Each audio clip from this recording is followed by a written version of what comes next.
না সবাই তাকে বলতো। সে ওই সামনে যে কলে জল ভরতে আসতো, সেই উঠে গেলে কেন আমার কথা শুনে আমার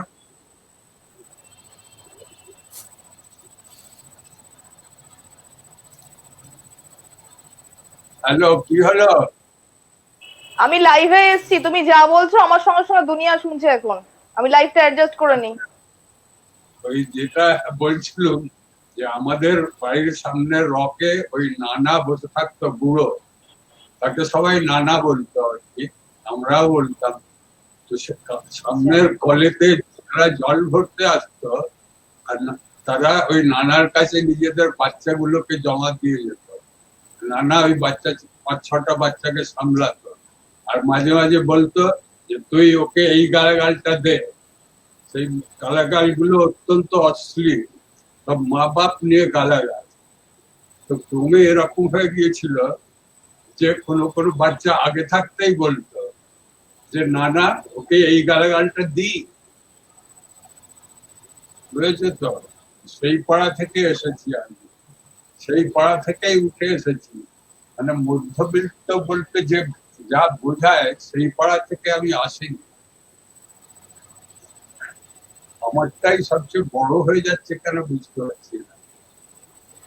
রাহুল দা, যেটা হচ্ছে আমি গিয়ে লাইভ শো করে দিয়ে এলাম, কিন্তু আমাকে ট্যাগ করা যাচ্ছে না। কাউকে ট্যাগ করা যাচ্ছে না ইনফ্যাক্ট। তাহলে একটা জিনিস হতে পারে যে আপনি যদি এটা শেয়ার করেন আপনার টাইম লাইনে, দিয়ে তারপর জয়েন করেন, তাহলে একই ব্যাপার হয়, তাহলে পুরো টাইম সবকটা টাইম লাইনে শো করবে। এটা করবেন কি? সেটা পরে দেখুন পরে তো। করে দেবো, পরে শেয়ার করে দেবো। ঠিক আছে, ঠিক আছে, তাতেও কোনো সমস্যা নেই। মানে অলরেডি লাইভ অন হচ্ছে, সবাই দেখতে পাচ্ছে, এটাই ব্যাপার। কিন্তু ট্যাগ করা যাচ্ছে না, আমি চেক করে এলাম যে আমি বিষয়টা দেখি রিমঝিম হয়তো চলে এসছে। আমি পারি না শেয়ার করতে আমার লাইনে, টাইম লাইনে। হ্যাঁ, তুমি পারবে। তুমি কি করে? দেখো। হ্যাঁ, কি হুম। করে? তুমি আমার ওয়ালে যাও, আমার ওয়ালে গিয়ে দেখো এই লাইভটা চলছে। তুমি জাস্ট শেয়ার করে দাও, তাহলেই হবে। শেয়ার করে দিয়ে আবার ক্লিক করো এই লিংকে, তাহলে চলে আসতে পারবে। সমস্যা নেই। দেখো।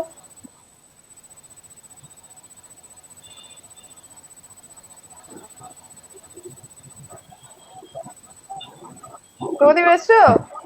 আজকে নেট ঠিক আছে? আজকে মোটামুটি আছে। মোটামুটি আছে। তুমি একটু শেয়ারটা করে দিয়ে এসে বসো, মানে লাইভটা তাহলে তোমার ওয়াল থেকেও হতে পারবে। দেখো। হ্যাঁ, নেটটা মোটামুটি আজকে ঠিক আছে, চলছে। দেখা যাক আগের দিন কি প্রবলেম দেখা যাক হয়েছিল। কতক্ষণ চলে, তোমার তো নেট মাঝে মাঝে ই করে। যাই হোক, যখন সবাই চলে এসছে, তো আজকে আহ শুরু করে দিই। মানে অলরেডি আমাদের 25 ভিউয়ার্স। যাই হোক, শুরু করে দিই। তো বিষয়টা হলো আজকে যেটা, যে তুলনামূলক সাহিত্য পর্ব, যেটা আহ যদিও খুবই গুরুত্বপূর্ণ, তবু মনে হয় যে আলোচনা খুবই কম হয় এই বিষয়টার উপরে, বিশেষ করে বিষয় ভিত্তিক প্রশ্নের ক্ষেত্রে। তো আমি প্রথমেই চলে আসবো রাহুল দার কাছে। হ্যাঁ রাহুল দা, আজকের বিষয় যে তুলনামূলক সাহিত্য।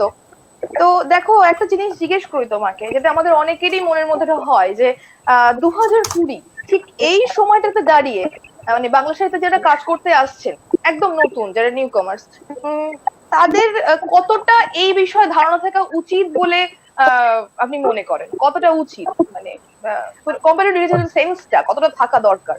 মানে হতেই পারে ঠিক আছে, আমার একটা ইচ্ছা করলাম, এটা কবিতা লিখলাম কিংবা আমি একটা উপন্যাস লিখলাম, কিন্তু একটা ওভারঅল ভিউ, কম্পারেটিভ কি চলছে এই মুহূর্তে পৃথিবীতে, কতটা দরকার বাংলা সাহিত্যের ক্ষেত্রে বিশেষ করে, যদি একটু বলতেন। সেটা নির্ভর করছে যে তুলনামূলক সাহিত্য, যে এই যে আজকের অনুষ্ঠানটার বিষয় যে তুলনামূলক সাহিত্য পর্ব, এখানে তুলনামূলক সাহিত্য পর্ব বলতে আপনারা ঠিক কি মানে বুঝিয়েছেন, আপনারা ঠিক কি অর্থে এই তুলনামূলক সাহিত্যটাকে ব্যবহার করছেন, তার উপর অনেক কিছু নির্ভর করছে। যে আজকে আপনারা হুম। যে এই অনুষ্ঠানের নাম দিয়েছেন তুলনামূলক সাহিত্য পর্ব, এখানে তুলনামূলক সাহিত্য বলতে আপনারা কি কি বোঝাতে চেয়েছেন, তাহলে আমার উত্তরটা দিতে একটু সুবিধা হয় আর কি। আচ্ছা, তুলনামূলক সাহিত্য, শুভদীপ তুমি বলবে না আমি বলবো? আচ্ছা, শুভদীপ বোনের শুনতে পাচ্ছেন, নেটের প্রবলেম হচ্ছে।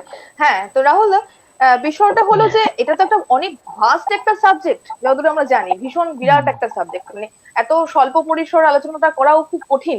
কিন্তু মূলত যেটা আমরা বলতে চাইছি যে তুলনামূলক সাহিত্যের যে ধারণা, তার সঙ্গে বাংলা সাহিত্যের, বিশেষ করে সাম্প্রতিক বাংলা সাহিত্যের যে লিঙ্ক আপটা, মানে আদৌ আমরা কতটা ওয়াকিবহাল থাকছি বা কি প্রভাব পড়ছে বা আগে কোনো প্রভাব পড়েছে সেই সম্বন্ধে এখন যারা আমরা আসছি তারা জানি কিনা, এটাকে নিয়ে একটা আলোচনা দরকার আছে বলে খুব মনে হয়।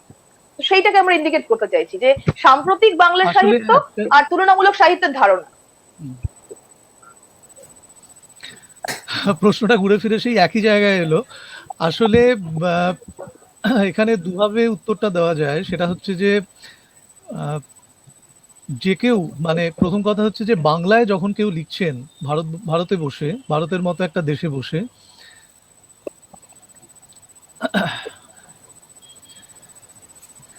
খুবই বোধহয় নেটওয়ার্কের একটা সমস্যা হচ্ছে। তখন আমরা কিন্তু স্পষ্ট শুনতে পাচ্ছি, স্পষ্ট শুনতে পাচ্ছি। নেটওয়ার্কের একটা সমস্যা হচ্ছে। হ্যাঁ, আসলে বাংলায় বসে কলকাতা শহরে, এখানে অনেকগুলো ব্যাপার, মানে অনেকগুলো স্তর আছে। সেটা হচ্ছে যে কলকাতা শহরে বসে যখন কেউ লিখছে, তখন এটা সবসময় দেখুন যে কলকাতায় বসে লিখছে, তার চারপাশে জেলাগুলোতে কি লেখা হচ্ছে, পশ্চিমবঙ্গের বিভিন্ন জায়গায় কি লেখা হচ্ছে, সে ব্যাপারে একটা ধারণা থাকা দরকার। তার পাশাপাশি আহ, সারা দেশে, মানে ভারতের বিভিন্ন ভাষায় কি লেখা হচ্ছে সেই বিষয়ে একটা ধারণা থাকা দরকার। এবং তার পাশাপাশি নিশ্চয়ই সারা পৃথিবীর বিভিন্ন জায়গায় কি লেখা হচ্ছে সেটাও একটা ধারণা থাকা দরকার। আমার মনে হয় পুরো স্ক্রিনটা থাকলে ভালো হয় এই কারণে, তাহলে আমি অন্যদের প্রতিক্রিয়াগুলো দেখতে পারবো। পুরো স্ক্রিনটা যদি থাকে ভালো হয় একটু। ঠিক আছে। তো এখন ব্যাপারটা হচ্ছে এখানে দুদিক থেকেই ব্যাপারটা দেখা যায়। সেটা হচ্ছে যে এত কিছু ভেবে তো কেউ লেখে না, লেখার সময় মানুষ মানে তার নিজের লেখাটাই লেখে।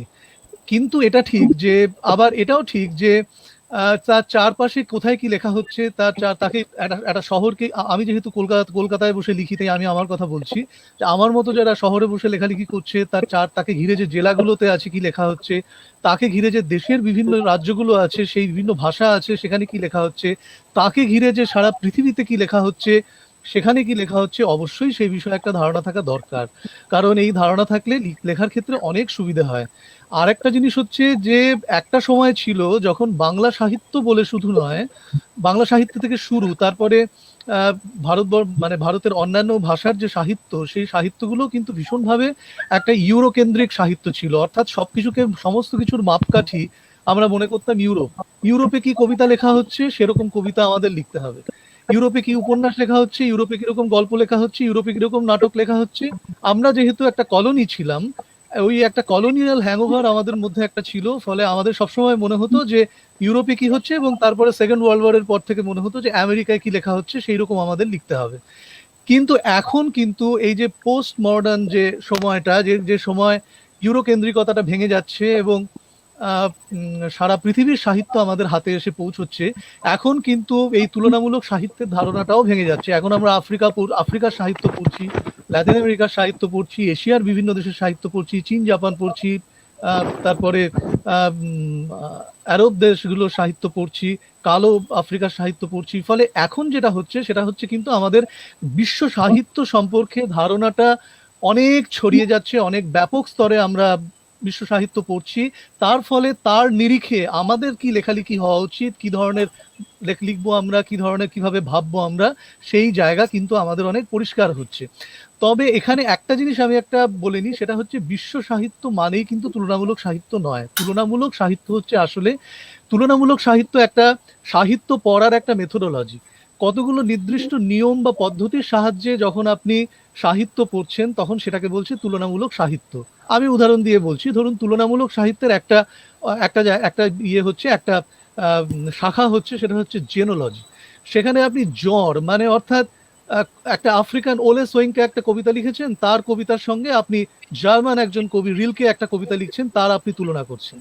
আবার ধরুন হিস্টোরিওগ্রাফি, অর্থাৎ ইতিহাস, অর্থাৎ আফ্রিকায় বা লাতিন আমেরিকায় গার্সিয়া মার্কেস লিখছেন কিংবা চিনুয়া আচেবে লিখছেন, একটা পোস্ট কলোনিয়াল একটা ইতিহাসের জায়গা থেকে লিখছে, একটা সেই পোস্ট কলোনিয়াল একটা স্পেস, সেখানে সেই জায়গা থেকে লিখছে। আবার এখানে বাংলাতেও আবার একটা পোস্ট কলোনিয়াল একটা জায়গা থেকে লেখা হচ্ছে, এইখানে আপনি একটা তুলনা করতে পারেন। আরেকটা যেটা হয় সেটা হচ্ছে থিম্যাটোলজি, অর্থাৎ যেমন ধরুন ইলিয়াডের বিষয় হচ্ছে যুদ্ধ, আমার ওয়ার অ্যান্ড পিসের বিষয় হচ্ছে যুদ্ধ, আমার ফেয়ারওয়েল টু আর্মসের বিষয় হচ্ছে যুদ্ধ, আমার বরেন বসু যখন লিখছেন রং রুট, এখানে বাংলায় বসে উপন্যাস লিখছেন, তার বিষয়েও কিন্তু যুদ্ধ। ফলে আপনি এই যুদ্ধকে ধরে, থিমকে ধরে আপনি কয়েকটা টেক্সটের মধ্যে তুলনা করতে পারেন। ফলে বিশ্ব সাহিত্য এবং তুলনামূলক সাহিত্য কিন্তু এক জিনিস নয়।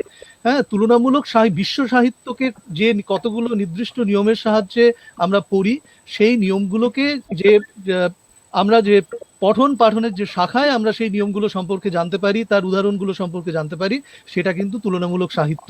এবং অবশ্যই আপনার প্রশ্নের উত্তরের শেষ কথাটা যেটা আমার বলার, সেটা হচ্ছে যে পড়াশোনাটা মানে অনেকে এটা মনে করে যে ক্রিয়েটিভিটি এবং পড়াশোনা মানে পড়াশোনাটা, মেধা চর্চাটা দুটো আলাদা ব্যাপার। কিন্তু আমি মনে করি যে এবং যে ক্রিয়েটিভিটি এবং পড়াশোনাটা এটা একটা আরেকটার পরিপূরক ব্যাপার, অর্থাৎ একটা আরেকটাকে সাহায্য করে, একটা আরেকটাকে আরো বেশি ধারালো, উন্নত হতে সাহায্য করে। হ্যাঁ, এই এই এই পারস্পরিক সম্পর্কের জায়গাটা যদি আমরা বুঝতে পারি, তাহলে নিশ্চয়ই তুলনামূলকতার জায়গাটাও আমাদের কাছে আরো বেশি পরিষ্কার হবে। অনেকটা অনেকটা ধারণা স্পষ্ট হলো। মানে যারা একদমই কোনো ধারণা ছিল না মানে তুলনামূলক সাহিত্য সম্পর্কে, এরকম থাকতেই পারে, যেটা আমাদের অনেক সব বিষয় তো আমরা জানি না, কিন্তু এই যে একটা থিমেটোলজি, এই ব্যাপারটা অনেকটা স্পষ্ট হলো। রাহুল দাকে অনেক ধন্যবাদ। এবার আমরা চলে আসবো, হ্যাঁ, মলাদার কাছে আসবো।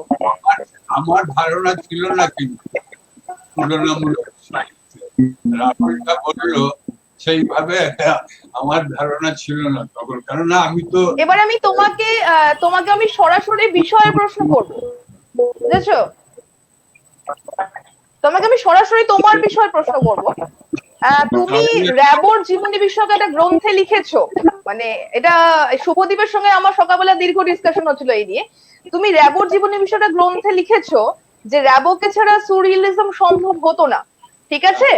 মানে সেক্ষেত্রে তুমি কি বলতে চাইছো যে র্যাবোই সুরিয়ালিজমের প্রপাউন্ডার?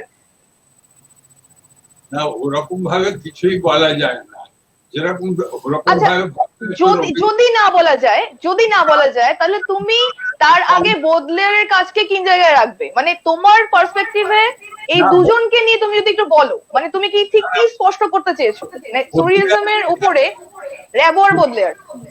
বোদলেয়ারকে নেওয়া যাবে না, বোদলেয়ার তো অনেক লজিক্যাল লেখক, এই সরি কবি। কিন্তু তুমি যদি র্যাবোকে নাও, বিশেষ করে র্যাবোর পরবর্তী যে লেখাগুলো, যেগুলো নিয়ে বেরলেন এডিট করে বই বের করলো, সেই লেখাগুলো লজিক্যাল নয়, এমনকি বাক্যগুলো লজিক্যাল নয়। সুতরাং সেই দিক থেকে দেখতে গেলে তোমাকে র্যাবোকেই মনে করতে হবে যে বাস্তববাদের উৎস।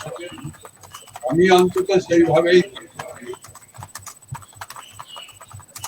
তাহলে তুমি যদি একটু পয়েন্ট আউট করো যে তাহলে তুমি যে আধুনিক ইউরোপীয় কবিতায় তুমি তাহলে বোদলেয়ারকে কোন জায়গায় রাখবে? যদি র্যাবোকে আমি সুরিয়ালিজমের বলি, তুমি বোদলেয়ারকে কোন জায়গায় রাখবে? আধুনিকতার কি বলবো, আধুনিকতা আরম্ভই হয়েছে বদলেয়ার থেকে। বদলেয়ারই প্রথম বললেন যে প্রকৃতিতে যা আছে, মানে যেটা আর কি রবীন্দ্রনাথ পরে নিয়েছিলেন সম্ভবত, বারবার যেতেন ইউরোপে, তাই যে প্রকৃতিতে যা আছে সেটাই নেবার দরকার নেই। পাতাগুলোকে সবুজ আকার কি দরকার, পাতাগুলো তো নীল হতে পারে। আকাশকে নীল করার কি দরকার, আকাশ যেহেতু কল্পনা করছে তো আকাশ লাল হতে পারে। তো গাছগুলো কেন এরকম বাদামি গড়ির হবে, গাছগুলো বেগুনি হতে পারে। তো বদলেয়ারের এই কথাগুলোই পরবর্তীকালের আর্টিস্টদের প্রভাবিত করলো। মানে বদলেয়ার ওই ধারণা যে ছিল, মানে কবিতায় রং নিয়ে যে ধারণা ছিল, ছবি আঁকায় রং নিয়ে যে ধারণা ছিল, বা বলা যায় স্পেস নিয়ে যে ধারণা ছিল, সেইগুলোকে বদলেয়ারই প্রথম ভাঙলেন। মানে বদলেয়ারের আগে যে কবিতা লেখা হতো এবং বদলেয়ার যা আরম্ভ করলেন, এমনকি বদলেয়ার যে নেশা করার আরম্ভ করেছিলেন, যেটা পিকাসো ওর ব্লু পিরিয়ডেতে নেশা করেই আরম্ভ করেছিলেন। তো আর সেখানেতে অনেক সুরিয়ালিস্টরা জড়ো হতো। অবশ্য পরবর্তীকালে পিকাসো ওই ব্লু পিরিয়ডের পরে নেশা করা ছেড়ে দেন, কিন্তু যারা সিনেমার লাইনে এলো, যেরকম যা কক্ত, তারাও কিন্তু ওই বদলেরের দ্বারাই প্রভাবিত হয়ে এসেছিল। আর মানে এরকম ভাবে ভাবা খুবই শক্ত যে যেহেতু আমরা তো র্যাবো ছাড়া আর কি বলবো অন্য আফ্রিকার অন্যান্য ভাষায় কি হয়েছে পড়িনি, তাই সুতরাং ওই রাহুল হয়তো পড়ে থাকবে, বলতে পারবে। আফ্রিকার ভাষাগুলোয় যদি র্যাবোর আগেই অনেক কিছু হয়ে থাকে, তো আফ্রিকানদের মধ্যেও তো সেটা আছে। যেমন আফ্রিকার যে সমস্ত ছবি আঁকা, গুহায় আঁকা বা দেয়ালে আঁকা বা ওদের কৃতদাসদের ধরে নিয়ে যেত সেই সমস্ত আঁকা, সেগুলোকে যদি জড়ো করো তাহলে দেখবে যে সেগুলো তো ওই র্যাবো কলোনিয়ালিজম যে আরম্ভ করলো, কলোনিয়ালিজমটাও তো র্যাবো থেকেই আরম্ভ হয়েছে। র্যাবোর পেছনই তো গেল পুরো একেবারে ইউরোপের সব লোকগুলো, ওখানে গিয়ে ব্যবসা আরম্ভ করলো আর যত আফ্রিকানদের ধরে নিয়ে আসা আরম্ভ করলো, আফ্রিকান মেয়ে মানুষদের ধরে এনে তাদের বড় বড় স্তন আর পাশা দেখানো আরম্ভ করলো। গোলমাল হচ্ছে। সুতরাং মানে এইভাবে ভাবা যেতে পারে না। আমি লিখেছি মানে আমরা যেভাবে পড়ি আর কি, আমরা র্যাবো পড়েছি, আমরা বদলেয়ার পড়েছি, আমরা সুরিয়ালিজম পড়েছি, ডাডাইজম পড়েছি। সুতরাং আমরা ওইভাবেই ভেবেছি। যেরকম ডাডাইজম কে নিয়ে যদি ভাবো তাহলে দেখবে যে ডাডাইজমের আগে কেউ ওইভাবে ভাবেনি। হয়তো আফ্রিকায় ভেবেছে, আফ্রিকায় বা রেড ইন্ডিয়ানরা ভেবেছে হয়তো, কিন্তু ডাডাইজমে ওই ডাডারা যারা আর ওর গ্রুপরা ভাবা আরম্ভ করার পরে আমাদেরও মনে হলো যে এইভাবেই চিন্তা করা যায়। কিন্তু তার আগে তো অন্য দেশে হয়তো ওইভাবে চিন্তা করা হয়েছে, কিন্তু আমরা জানতাম না, আমাদের পড়ানো হয়নি। কেননা ম্যাকলের আগে তো আমাদের এখানে আফ্রিকার কোনো লোক আসেনি, তাই জন্য ম্যাকলে যা যায় আমাদের দিয়ে গেছেন সেইগুলোই আমরা পড়েছি, আর সেগুলো পড়েই বড় হয়েছি। এখন এরপর কি জিজ্ঞেস করতে চাও করো, অনেক বেশি সময় নিয়ে ফেলছি। তবে একটা জিনিস বলার যেটা এখানে আমার একটা জিনিস বলার, সেটা হচ্ছে যে আমি আপনার র্যাবো এবং বদলেয়ার দুটো বই খুব ভালোভাবে পড়েছি, কিন্তু মলয়দা কোথায় চলে গেলেন? না যাইনি। শোনা যাচ্ছে কি? হ্যাঁ একদম স্পষ্ট শোনা যাচ্ছে। আছি। তুমি দেখতে পাচ্ছ না? আমি তো তোমায় দেখতে পাচ্ছি। বলো আমি তো দেখতে পাচ্ছি তোমার। হ্যাঁ, আমি একটু আসলে একটু অবাকই হলাম, কারণ র্যাবোর সাথে সুরিয়ালিজমের সম্পর্কটা শুনে। তুমি তো চলে গেলে। রাহুলদার মনে হয় নেট সমস্যাটা বেশি, কারণ রাহুলদা আমরা শুনতে পাচ্ছিলাম কিন্তু রাহুলদা শুনতে পাচ্ছিলেন। হ্যাঁ, রাহুলদা নেটের প্রবলেম করছে নাকি? আচ্ছা, আসলে হ্যাঁ এখন হতে পারে। আমার কথা কি এখন কি শোনা যাচ্ছে? এখন কি শোনা যাচ্ছে? হ্যাঁ, আসলে মানে সুরিয়ালিজমের শুরুটা তো আমরা মোটামুটি জানি যে অ্যাপোলিনিয়ার থেকে, তারপরে তো সেটা একটা মানে ইউরোপের বলা যায় যে বৌদ্ধিক মানে মানে আমি সেটাই জানতে চাইছি যে র্যাবোর সঙ্গে সুরিয়াল থেকেই তো সুরিয়ালিজমের শুরুটা আমরা ধরবো অ্যাপোলিনিয়ার থেকেই। মানে যদি তাত্ত্বিকভাবে আমাকে ভাবতে হয় তাহলে সুরিয়ালিজমের শুরুটা আমরা ধরবো অ্যাপোলিনিয়ার থেকে। তারপরে তো অ্যাপোলিনিয়ার শব্দটা দিয়েছিলেন, মানে বাস্তবের অতীত তা সুরিয়াল। স্বপ্ন আর বাস্তবের মাঝামাঝি একটা অবস্থা। সুরিয়ালিট অবস্থাটা হচ্ছে স্বপ্ন আর বাস্তবের মাঝামাঝি একটা অবস্থা। আসলে আমি জানতে চাইছি যে র্যাবোর সঙ্গে, র্যাবোকে আমরা তো সিম্বলিস্ট হিসেবেই ধরবো। সিম্বলিজম মানে ফরাসি কবিতার সিম্বলিজম আমরা ধরবো, বদলেয়ারকে, র্যাবোকে, ভার্লেনকে, ভালেরিকে, মালারমেকে তো বটেই। তা সেখানে সিম্বলিজমের সাথে সুরিয়ালিজমের সম্পর্কটা কি, মানে সেইটা আমি একটু জানতে চাইছিলাম। সিম্বলিজম থেকে সুরিয়ালিজম কি করে এলো, মানে এটা আপনি যদি একটু বলেন আমাদের। সিম্বলিজম থেকে সুরিয়ালিজম এলো কিনা এরকম ভাবে তো বলা যায় না। সুরিয়ালিজম একটা ব্যক্তি আন্দ্রে ব্রেতো ব্যক্তিগত ভাবে আর কি প্রতিষ্ঠিত হতে চাইছিল, তাই জন্য ও একটা খুঁজছিল। মানে একজন কবি সবাই ব্যক্তিগত ভাবে প্রতিষ্ঠিত হতে চায়। যেরকম এজরা পাউন্ড একটা আন্দোলন আরম্ভ করলেন ব্যক্তিগত ভাবে প্রতিষ্ঠার জন্য, ওনার তো কোনো প্রয়োজন ছিল না, উনি তো এমনিতেই একজন বিখ্যাত লোক। ওই খ্রিস্ট যারারও তো ওই ডাডা ইজম বলে কোনো কিছু করার দরকার ছিল না। প্রত্যেকটা ব্যাপারেই তুমি দেখবে ব্যক্তিটারই, যেহেতু ইউরোপের ব্যাপার, তাই ব্যক্তিটাই অনেক বেশি গুরুত্বপূর্ণ। মানে ওই মেট্রোপলিটন থেকে দৃষ্টিকোণ থেকে যদি ভাবো, তাহলে ওই সিংহাসন, মানে মেট্রোপলিস মানেই তো সিংহাসন, ইংল্যান্ডের সিংহাসন, ইংল্যান্ডের সিংহাসন, ইংল্যান্ডের রানী, ইংল্যান্ডের রাজা, মানে প্রতিটি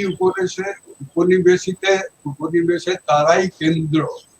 সুতরাং সেই সব এগুলো উপনিবেশ গুলোয় যে উপন্যাস বা কবিতা বা যাই হোক যা লেখা হয়েছে, তার কেন্দ্রে দেখবে ওই রকম একটা পুরুষ রয়েছে, মানে সিংহাসনটাকে করে।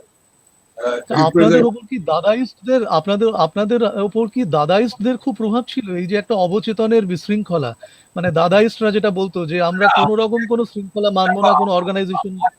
আমাদের আমাদের পড়াশুনো ওরকম ছিল না যেরকম তোমাদের পড়াশোনা। আমাদের মধ্যে কারোর সেরকম পড়াশোনা ছিল না। আমরা তো পড়াশোনা করেছি পরে, আন্দোলন আরম্ভ করার পরেই আমি গিন্সবার্গের হাউল পড়েছি, ফেরলিংহাটটি যখন পাঠালো। তার আগে তো ওই পাটনায় থেকে এটা ভাবা যে অনেক পড়ে ফেলেছি, যেখানে বই পাওয়া যেত না। আমাকে তো বই দাদা কলকাতায় সিটি কলেজে পড়তো, সেখান থেকে বই এনে দিত। বা তোমার আমার বাবা বলতেন, একটা বই এর দোকানকে বলে রেখেছিলেন, উনি বলতেন ওখানে গিয়ে পছন্দ কর, তো ওখানে কেবল টেক্সট বই আসতো। সুতরাং আমাদের পড়াশোনা ছিল না, তাই এটা ভাবা যে আমাদেরকে প্রভাবিত করল, আমাদের প্রভাবিত যদি করে থাকে তাহলে আন্দোলন আরম্ভ হয়ে যাওয়ার বেশ কিছু পর, মানে আন্দোলনের সময়ে কিছু নয়। যে আমরা মানে কি বলবো, আমি ওই ইমলিতলার, যেটা বারবার বলি, ইমলিতলার বিহারের ওই এগুলো ইথস গুলো নিয়ে কলকাতায় এসেছিলাম। মানে মধ্যবিত্ত বাঙালির খারাপ লাগতে পারে এই ভাবনা আমার ছিল না।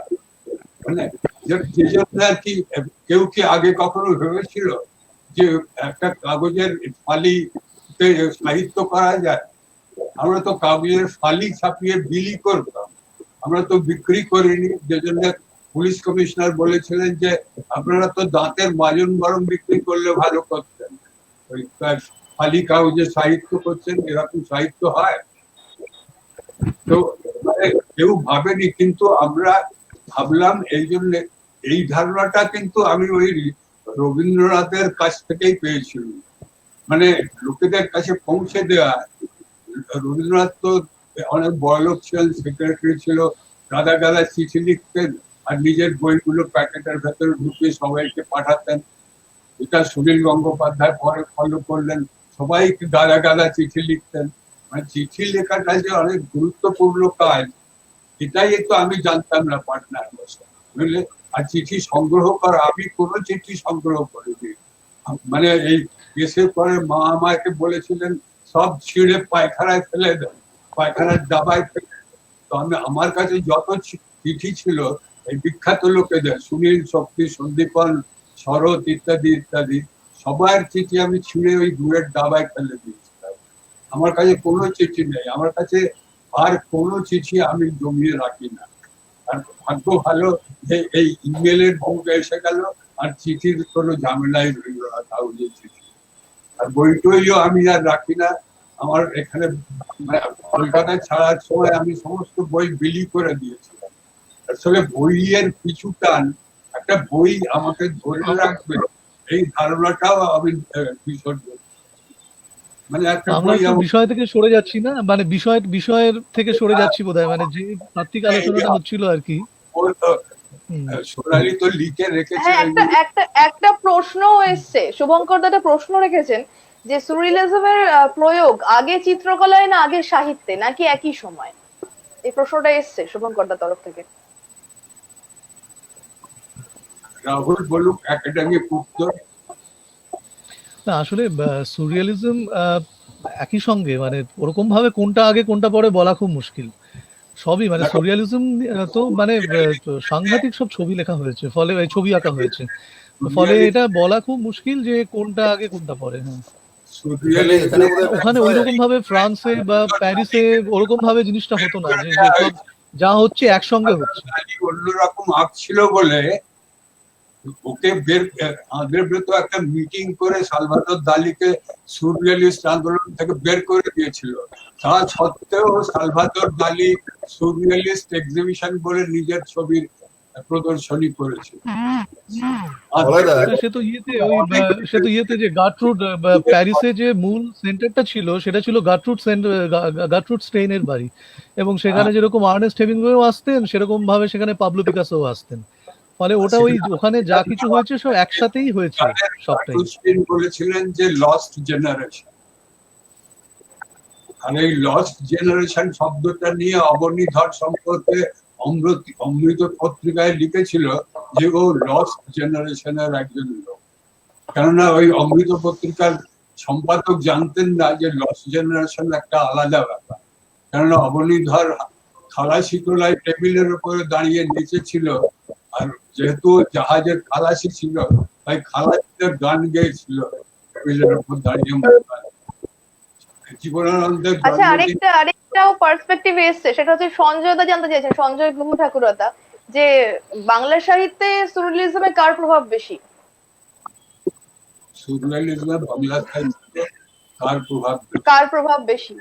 আমার তো পড়াশোনা কম, বলতে পারবো না। রাহুল বা এই ও চুপ করে রয়েছে কেন জানি না, অন্য সময় তো অনেক কথা বলে। অনুপম মলয়দা, আমার একটা কথা বলে প্রশ্নটার মানেও আমি মলয়দা, হ্যাঁ। বিষয়টা হচ্ছে যে সুররিয়ালিজমের প্রবক্তা কে বা উৎস কি, এটা বলতে গিয়ে আমরা যে র্যাবোর কাছে যাচ্ছি, কিন্তু সুররিয়ালিজম ব্যাপারটা মানে ইজম যদি জোড়া হয় বা আলাদা করে সুররিয়ালের কথাই বলা হয়, তাহলে সেটা তো ছবির ক্ষেত্রে অনেক বেশি ভালোভাবে মানে প্রকাশিত হতে পারে। ছবির ক্ষেত্রে ছবির জন্যই ওটা আর কি বিখ্যাত। লোকে সুররিয়ালটা অ্যাকচুয়ালি চোখে দেখে ভালো বোঝা যায়, কবিতা পড়ো পাঠযোগ্য না। ওই পুরো সুরিয়ালিস্ট তালিকাটা কবিদের কিন্তু পড়েই না। কিন্তু যত সুরিয়ালিস্ট আর্টিস্ট আছে বা সুরিয়ালিস্ট ফিল্ম মেকার আছে সেগুলো তুমি ধরুন, তাহলে সুররিয়ালের প্রবক্তা হিসেবে আমরা র্যাবোর নাম বলবো, কিন্তু গোয়ার নাম বলবো না কেন? হ্যাঁ, গোয়া স্প্যানিশ চিত্রকর, তার নাম আমরা বলবো না কেন? তিনি তার শেষ জীবনটা যখন তার প্রায় মানে চেতনা এবং চৈতন্য একটা অন্যরকম অবস্থায় ছিল, তখন তিনি যে ছবিগুলো এঁকে গেছেন পরপর, তো গোয়ার মধ্যেও তো কেন সুরিয়াল নেই আমরা বলি? সুরিয়ালিস্ট তো অনেক ছড়িয়ে পড়েছে, যেরকম ফিদা কালহো কেউ বলতে হবে সুরিয়ালিস্ট। না, তিনি তো অনেক পরে আসছেন। না না, ব্যাপারটা খুব এলোমেলো ছড়িয়ে যাচ্ছে। একটা কথা বলি, সেটা হচ্ছে যেরকম শ্যামল গঙ্গোপাধ্যায় আমাকে বলতেন যে মহাভারতেও ম্যাজিক রিয়েলিজম আছে। মহাভারত কি সত্যি ম্যাজিক রিয়েলিজম আছে? মানে ম্যাজিক রিয়েলিজম তো অনেক পরে, যখন না আমি যেটা বলতে চাইছি সেটা হচ্ছে যে পরে আন্দোলনগুলো হয়েছে, পরে সাহিত্য তত্ত্বগুলো তৈরি হয়েছে, কিন্তু যে সমস্ত বৈশিষ্ট্যের উপর ভিত্তি করে এই সাহিত্য তত্ত্বগুলো তৈরি হয়েছে সেই বৈশিষ্ট্যগুলো তো আবহমান কাল ধরেই রয়েছে। এবার সেই মহাভারতের মধ্যে কেউ যদি মনে করে যে আমি সেখানে ম্যাজিক রিয়েলিজম আমি খুঁজে বের করব, কেউ যদি মনে করে যে গোয়ার ছবিতে আমি সুরিয়ালিজম খুঁজে বের করব, তো সেই প্রমাণ দিয়ে খুঁজে বের করতেই পারে, সেটা কথা নয়। কিন্তু কথাটা হচ্ছে সুরিয়ালিজম আর যে কোনো আন্দোলনেরই একটা, সেটা একটা সাহিত্য আন্দোলন বা সাহিত্য তত্ত্ব, তার একটা সময়ের তার একটা শুরু আছে, তার একটা বিস্তার আছে, তার একটা শেষ আছে বা শেষ নেই, সেটার প্রয়োগ চলতেই থাকে। তো ফলে সেইটার সেই ঐতিহাসিক নির্দিষ্টতাটাকে মাথায় আমাদের রাখতে হবে, এটা কিছু করার নেই। যেমন ধরো, যদি ধরা হয় যে ইমপ্রেশনিস্ট শিল্পীদের ছবি বোদলেয়ারের কবিতা বা বোদলেয়ারের প্রকৃতি সম্পর্কিত ভাবনা থেকে বেরিয়ে আসছে, এটাও তো ঘটনা। আমি নিজে ছবি দেখতে গিয়ে মনে হয়েছে আসলে সমস্ত আন্দোলনই সমস্ত আন্দোলনই হচ্ছে আসলে ইমপ্রেশনিস্ট ছবির মধ্যে কিন্তু সমস্ত আন্দোলনই আসলে একটা আরেকটার ক্রিয়া প্রতিক্রিয়ায় হচ্ছে। রোম্যান্টিসিজমের প্রতিক্রিয়া থেকে রিয়েলিজম আসছে, রিয়েলিজমের একটা প্রতিক্রিয়া থেকে ন্যাচারালিজম আসছে, ন্যাচারালিজমের প্রতিক্রিয়া থেকে সুরিয়ালিজম আসছে, সুরিয়ালিজমের প্রতিক্রিয়া থেকে কিউবিজম আসছে।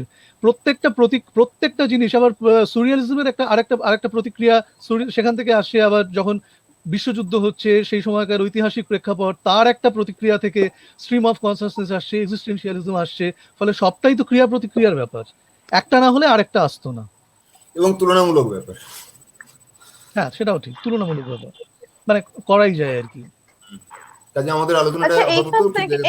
এইখান থেকে হ্যাঁ একটু এখান থেকে আমি আরেকটু পয়েন্ট আউট করি যে আচ্ছা, আমরা এই যে সুরিয়ালিজম নিয়ে আলোচনা করছি, আমরা যে কোনো ইজম নিয়ে যখন আলোচনা করছি, কিন্তু যদি আমি একটা ড্রোন, স্যার আমি যদি এরিয়াল ভিউ থেকে একটা বিশ্ব সাহিত্যের রূপরেখা দেখি, মানে পুরো পৃথিবীটাকে আমি সেভাবে দেখছি, তাহলে এই প্রশ্নটা আমি আমাদের বাক পরিচালককে রাখবো, মানে ভীষণ পয়েন্টেড ওয়েতে রাখবো, সেখান থেকে তাকে প্রশ্ন করতে পারেন সবাই।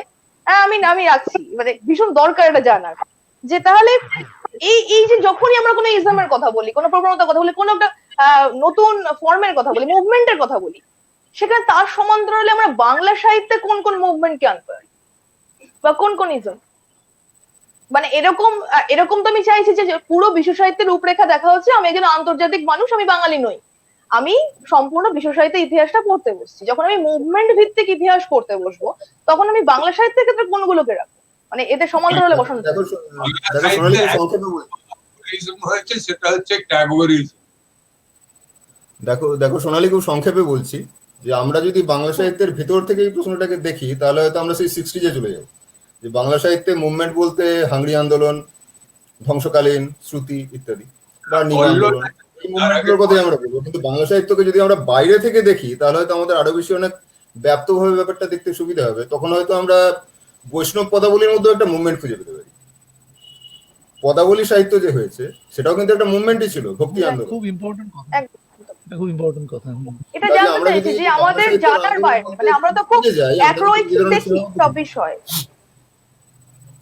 তো সেই হিসেবে সেইটুকুনি ওই পদাবলী সাহিত্য যে, তার মধ্যে থেকে আমরা জ্ঞান দাস, গোবিন্দ দাসের মতো কবি পেয়েছি, এবং তারা অত্যন্ত বিশ্বমানের বললেও হয়তো তাদের ছোট করা হয়, বিস্তীর্ণ মাপের কবি জ্ঞান দাস বা গোবিন্দ দাস। এবং জ্ঞান দাস বা গোবিন্দ দাসের আরো অনেক বৈষ্ণব পদাবলী মিলিয়ে বিহারীলাল চক্রবর্তী রবীন্দ্রনাথের জন্ম হয়েছে। চারজনই। হ্যাঁ, এই আলোচনাটা খুব দরকার ছিল, মানে এই এটা বাইরে থেকে দেখলে কিন্তু বোঝা সহজ, ভেতর থেকে আমরা গিয়ে ওই মলয়দার হাংরি আন্দোলন বা ওই ধ্বংসকালীন পবিত্র মুখোপাধ্যায় ধ্বংসকালীন এখানে গিয়ে আটকে যাচ্ছি, কিন্তু বাইরে থেকে দেখলে আমাদের মুভমেন্ট গুলো বুঝতে আরো অনেক সুবিধা হবে। ওই জন্য আমি এরিয়াল ভিউটা ইউজ করলাম, যে আমি এরিয়াল ভিউটা চাইছি, যে যখন আমি উপর থেকে দেখছি বিশ্ব সাহিত্যের পরিপ্রেক্ষিতে আমরা কিন্তু অনেকটা প্রসার আসছে, মানে হ্যাঁ একদমই তাই, ওই এরিয়াল ভিউটা খুব দরকার হয়ে যাচ্ছে। ড্রোন ভিউ থেকেই আমরা এটা বুঝতে পারি। আমরা পটল তুললে আর এই আলোচনা হবে না, আমরা পটল তুলবো আর এই আলোচনা শেষ হয়ে যাবে, হাংরি আন্দোলন নিয়ে আলোচনা হবে না। ওই গবেষকরা কেবল পিএইচডি আর এমফিল করবে, যেগুলো না সব হবে। অনেকক্ষণ আমি রিমঝিমকে অপেক্ষা করিয়ে রেখেছি, ওকে আমি এতক্ষণ ধরে বসিয়ে রেখেছি, প্রায় আধ ঘন্টা ধরে, মানে এটা আমার কাছে খুব খারাপ লাগছিল, কিন্তু আমি এমন সময় পাচ্ছি না, সুযোগ যে ওকে ওর কাছে আসতে পারি, এটা একটা খুব সমস্যার বিষয়। যাই হোক রিমঝিম, অনেক অনেক স্বাগত জানাচ্ছি তোমাকে, তুমি এসো। তোমাকে একটা প্রশ্ন আমি রাখি, কারণ তোমাকে তো বলতে হবে, সেটা হচ্ছে দেখো, এই যে এতক্ষণ ধরে যে এত আলোচনা হলো না, যে এত ইজম, এত ফরমেশন, তো এই মুহূর্তে বাংলা সাহিত্যে আমি পশ্চিমবঙ্গ বাংলাদেশ আলাদা করবো না, আমি বাংলা সাহিত্য হিসেবে আলাদা করবো, যে তুমি কি বিশেষ কোনো মতবাদের প্রভাব বুঝতে পারো, মানে বিশেষ কোনো মতবাদ, আর যদি প্রভাব না বুঝতে পারো, তাহলে বিশেষ কোনো মতবাদের অভাব আছে বলে কি মনে করো?